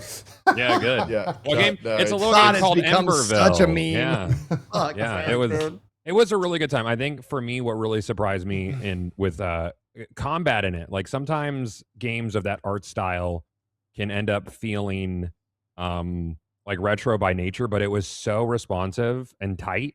Like all the little ins and outs of combat, and every time a little piece of gear dropped, like you felt that. So Nice. it felt impactful. So I'm really excited to jump in October. Yeah. I know you're doing there's a demo hitting prior to that, Yeah, right? in fact, you Yeah. played the demo. yeah, we okay. were not originally going to do one, but the Yeah. GCX response was so positive that I think we're going to let people try it before they buy it. So we're Yeah, pretty y'all had a excited about line that. like both days filled, and it was cool. You guys gave us It was a lot of fun, man. inadvertently gave us a lot of ammunition to bring a bunch of indies and double A's out to the event next year, because now Hell yeah. Emberville's Dude. probably our most successful indie case study for it. Yeah, we had lots of people come by, and they were asking like, "Hey, how did you guys do this? Who do we talk to?" Like, this is a cool booth. Did you guys do this? Who'd you do this? We were like, "Oh, it's APS." So go talk to these guys. So it was awesome, dude. All the devs at GCX, very collaborative. It was very cool. So many people came by from other booths and were just chatting, and we were walking around and doing stuff too. So it was a real vibe, man. I'm gonna say this right now, by the way, real quick. Go ahead. I was just gonna say a little bit of a shout out real fast. GCX feels like TwitchCon used to. I saw your tweet about that. Is that. the Yeah. best way I can say it. Like GCX, you walk around GCX, every single person you see is a gamer. There's cosplays everywhere. There's random groups stopped at different famous people just chatting. Everyone's relaxed. No one's got cameras out recording IRL bullshit. That's Like it was. Whew. Are they banned, Dude, it or is was that a just because no good one few has days. them? It's not banned. It's just the culture there. Yeah. Okay. And what's even cooler is they just rented out the Universal Studios Park for the con for the night. All the public left. GCX moved in with lots of alcohol, and it was just Universal Studios Park with a bunch of nerd gamers. Pretty good. I didn't fucking know that. They're adding a Goddamn, day. dude! They're adding a day and growing next year. I'm going back for sure. Like, it's the most fun. Shit, yeah, I've had dude. a We'll con get in a a long hot tub time. together. Let's do it. No, I'm gonna try to Yeah. convince people. I was trying We're to gonna convince get a people, room with a hot tub, and we're gonna. I Beautiful. mean, I'm not Make saying movies. there's gonna be bare feet there, but I'm not saying it. I'm gonna make your ass wear socks, Zeke. In the Hot in the tub hot socks. tub. Oh, tub that's socks, even that's right. worse. That's even worse. I'd Wait, love to dude, see both of toe- you boys how about there toeless next year. socks? We're good. Yeah, but no, I think- I wasn't Go ahead. aware, like that was my first GCX. I was not aware how much of a con it was. I know it came from the Destiny place. I know it started at in the bar. I mean, you basically Yeah. overbooked a bar is how this whole thing began. Yep. So I 1,000 people in a bar. I did not quite realize how much you guys on the back end had structured and partnered and like business professional, and everything ran well. That like the security at GCX was really good. And like there's so many little things were like really good. Like even Matt Fun Mercer aside was about commenting security. about that. Like it was our really lead cool. security guy for I think it was about a decade did all the security in New York at the UN. Oh, And that's he's shit. 25-year That's helpful. NYPD veteran as well. So he's like, Pete is like just on point, doesn't mess around. loves his job, incredible guy. Everybody is always as safe as anybody could be at any event. I mean no offense to anyone, but you got a guy that actually protected like important people. That's awesome. That shows. Yeah. Like it was very cool. So, but no, it was very surprising.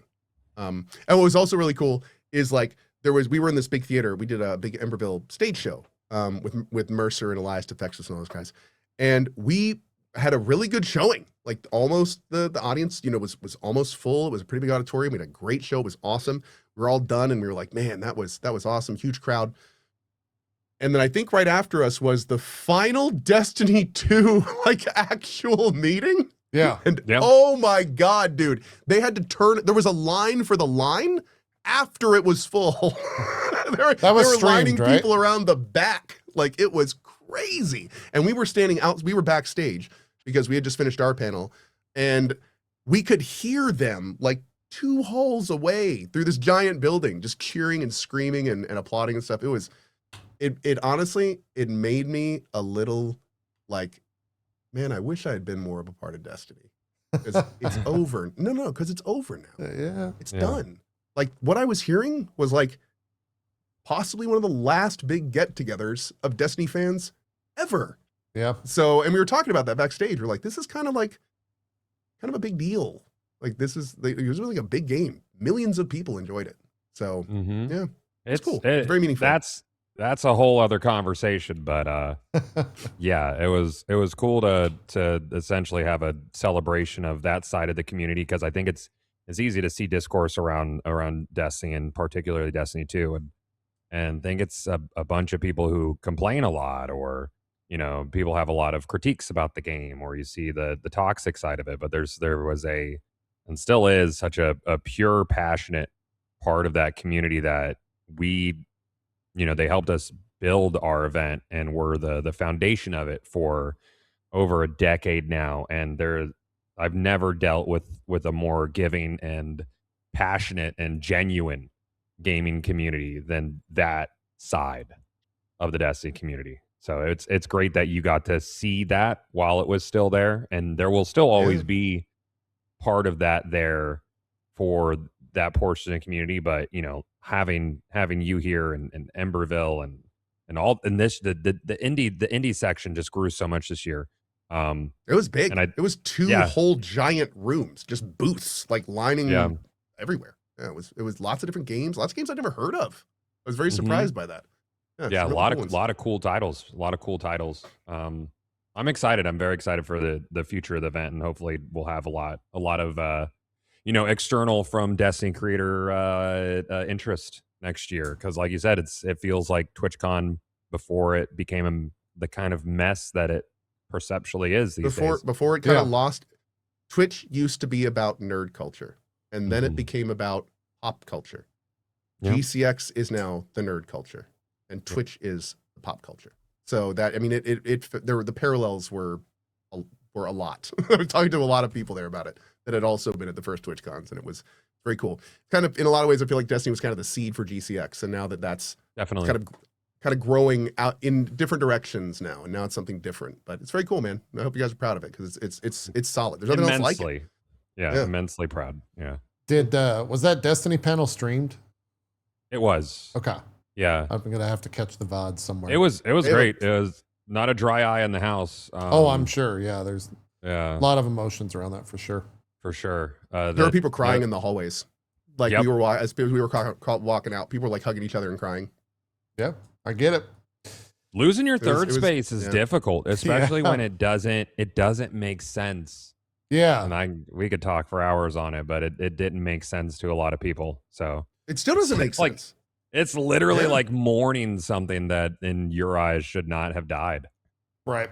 When those servers turn off, or when the people start walking away from that game, in many cases, that's the only place that a lot of those folks are going to talk to each other. And they're never going to be confident or comfortable enough to take it outside of that. So like so many connections are just turned off when that happens. Yeah. Unfortunately. Yeah. Well, anyway, glad something good coming from it. So that's good. Yeah. Have you guys already Yeah. talked about GCX for next year? Do you got dates or anything like that? Yeah, so next year it's around, I believe we're the 23rd through the 25th next year. Of Adding a July? day. Of July. Right? Okay. Yes. So that's next year. They've already they did the whole like the 3-day pass, and then because it included a park ticket for Epic Universe, which is at a locked in reduced price. And then there was the folks who were like, that's expensive, and it's like that's literally for a 3-day ticket and including your Epic Universe, which is like $100 to $200 on its own. But then I believe we'll have the individual day passes and premiums and all that launching as the year goes on, and we're going to be locked in with content. I think we'll probably be con complete by February, which is Wow. Okay. about 5 months sooner, maybe not like 3 months sooner than usual. Normally we're not completely locked in until the end of May, early June. But we brought in, I don't know if you know Guy Blomberg, but he was a huge part of the event space and gaming and had essentially retired. And we brought him on in an advisor role and to help with GCX this year and to connect us with industry people. And now there's a lot of dev interest, and now we're starting to see the side of it that feels like a more grassroots GDC popping up. Yeah. And and that is going to be huge. We had a lot of industry folks come this year, Nice. and next year's looking to really balloon. So there's a ton of interest from that side of the gaming community as well, and that's really what we're trying to build on. Like what you said, it's about gaming culture, and we're obviously always going to have charitable partners. Our primary charitable partner used to be St. Jude. This year they retracted a bit from the streaming space, and we're now working with Give Kids the World, which you can't say enough. Like, I'd recommend checking it out. It's Give Kids the World. But they're located in Orlando as well, and they have the Give Kids a World Village. It's essentially like a Make-A-Wish, where they'll find children with rare diseases or terminal, and they bring their family for like this full week at the village, and it's like literally a fairy tale in the middle of Florida. And it's we did a whole Give-A-Wish deal at GCX this year, and next year they'll be even more involved. It's Awesome. really incredible work. Very recommend checking them out. It's hard to, like, as a parent, it's hard to talk about. Yeah, I mean, it's all about gaming does good, nerd culture, bringing devs and passionate community members in and linking them up with creators and each other. And it's I'm incredibly proud to see what we built in a bar turn into this thing. Hell yeah. Yeah. Yeah. Oh yeah, man. The best things often do come from a bar. Yeah. Not wrong. That's how Even it goes better when there's sometimes. too many things to fit in it. Yeah, exactly.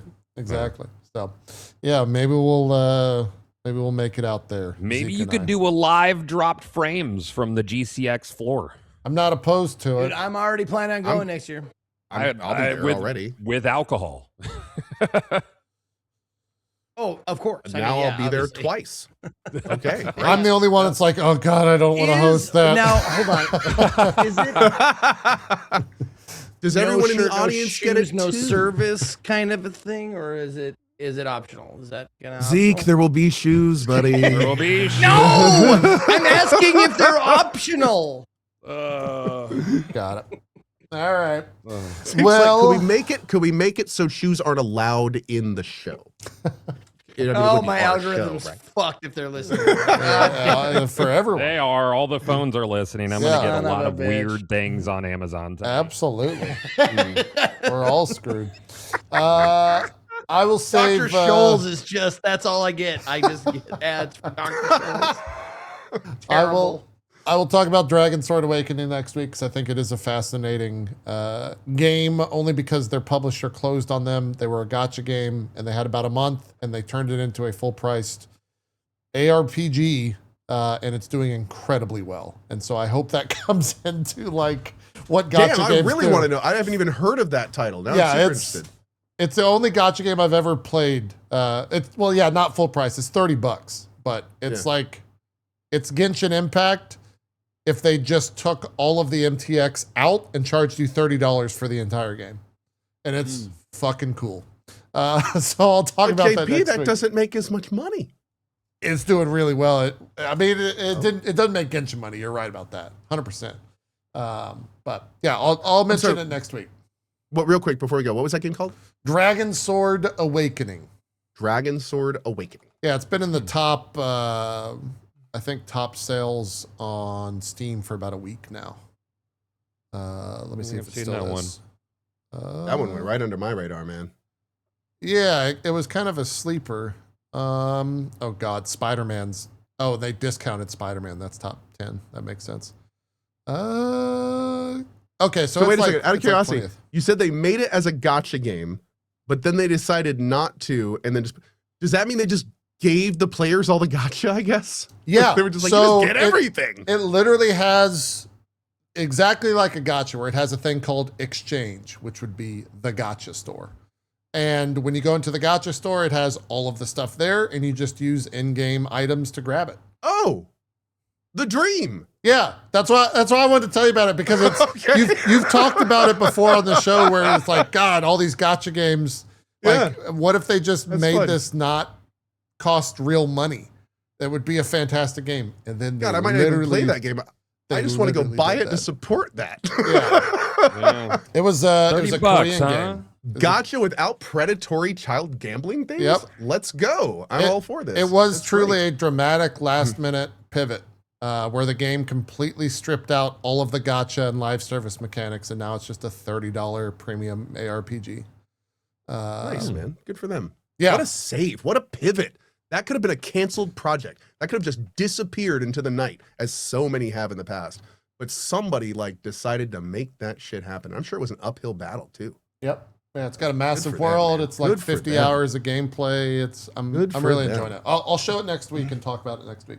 Yeah. Love to hear about it. 'Cause I've actually been playing it off stream a lot. It's my go-to. Like, I want to not think about things and just like discover things on a map. And so that's what I'm doing. Running around, getting all the dopamine hits and not swiping my credit card, which is nice. It's, I got the game 2 days ago. I have now spent 18 hours playing it. Game is amazing. Check it out. Yeah. Okay. A lot of There we go. It's All right. really what is the score on it's very positive with it's 92% with 2,000 reviews on Steam. Oh wow, So Very it's nice. nice. doing pretty well.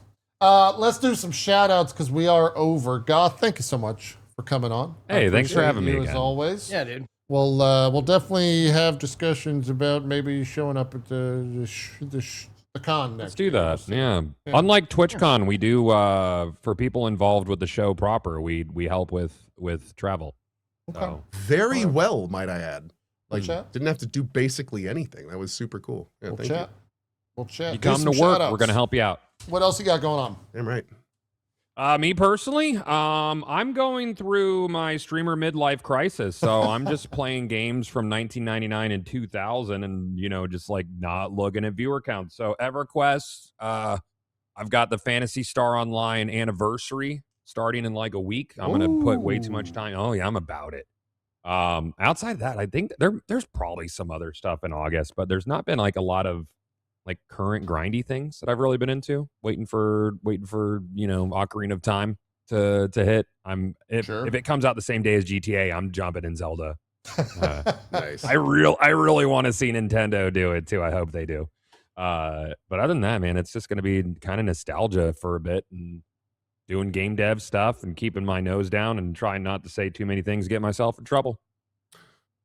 That's how it goes. That's the Yeah. dream. Thank you for Love it. being here. Good luck with not getting in trouble. Zeke. Yo, what's up, everybody? Thank you, Goth, for being here, man. Always fun to talk to you, dude. Thank you, Cohh and JP, for being my co-host every week. My name is Ezekiel3rd. You can find me at /Ezekiel_III on Twitch, Twitter, and YouTube. And Ezekiel the Third, all spelled out, on Instagram, TikTok, and Blue Sky. I forgot to mention that I played another game called Mold Rise, but We talked about we that can last talk week. about. Oh, did we? Okay. Yeah. But I and didn't. It was great. Oh, that's right. We did. I forgot. Yes. But we didn't talk about the fact that I am not on the leaderboard yet, but I did submit a speed run of Mold Rise to speedrun.com. We'll see if it gets, We'll see if it gets in. Okay. Dude, cool. Did you do it on stream? Yeah. I did the run on stream, yeah. Hell yeah, man. Yep, with a rudimentary stopwatch, like the Google stopwatch, and I just like clicked it, and then I was like playing. You know, I had like, I was like, and 3, 2, 1, go, and then I grabbed my keyboard and mouse and I did it. So Nice. it's not going to be a super fast time, but it was fun to submit since they didn't have any submissions yet. So. Okay. All right. Anyways, what am I doing? Well, I take tomorrow off, take Mondays off, so I won't be here tomorrow. But on Tuesday, I probably will be checking out. Another game that we saw on that day called what was it? Desktop Explorer. It's a mystery puzzle game. One of those games where you get a weird, like you get a PC from your uncle and you have to discover what happened to them by solving shit within the PC. So Why does he have these pictures of feet? I don't know what you're talking about. But yeah, so we might check out that. And we had some other games that we found on Indie Day, so maybe we'll check those out too. So that's what I got coming up. Thank you for watching. See you next time. Fantastic. Cohh, do some shout outs. As always, thank you to JP and Zeke, and a huge thank you to Goth. Very cool. Appreciate you making the time to jump in. My name is Cohh. Hi, I am going to be streaming. I'm going to give myself one more full day of my current addiction of EverQuest Legends tomorrow. And then after that, honestly, guys, I think it begins. It begins this Tuesday, our first major release, Beast of Reincarnation from our Pokemon friends. That is going to be one of the first. And then that's going to go into all sorts of stuff. So EQL is not going. I know some people have been enjoying that. We'll probably be doing that in the cozies and stuff. But morning streams are going to be Beast Reincarnation and all the other games that are coming out pretty soon. So people asking, doesn't Beast of Reincarnation come out tomorrow? Really weird. Apparently it comes out tomorrow at like 8 p.m. That's the I don't know. embargo It's time, strange. And the Steam thing is apparently wrong because Steam was saying the countdown that it was going to come out at noon tomorrow, but the official Steam news section says 8 p.m. So we're all a little bit confused. But yeah, hopefully it's going to be fun. We'll be starting that tomorrow. And then that's going to lead into like Starting that Tuesday, not I think- tomorrow. Tuesday. Oh, I'm sorry. Tuesday. Yes. Not tomorrow, the day after. Yes. And then that's going to lead into a lot of more releases. So the snowball begins rolling down the hill with Beast of Reincarnation. So anyway, hope you guys stop by and we'll see you next week if not. Yep, fantastic. I wish we could talk about that game, but I'm under embargo. So next week for sure, I think Beast of Reincarnation will be heavily discussed. Oh, cool. Yeah. Great. Okay. Awesome. Yeah. Should be on the show in some form. Are we going to be talking War Dogs next week too? Yeah. Awesome. That should be good too. Yeah, I should. I want to hear a lot more about that one. I should be able to discuss that stuff. Great. That's that though. Thanks everyone so much for watching. We'll see you next Sunday with more video game conversation, less feet, less disc golf, less AI, more politics, more Less of everything I like besides AI. Wait, I thought you didn't like. I mean, it. I don't like feet, but everything. Okay, never mind. All right, we'll get Max on the show. He doesn't want to talk about anything like that. No, I don't have an outro. Just feet. Cool. That's it. That's enough. Feet. That's it.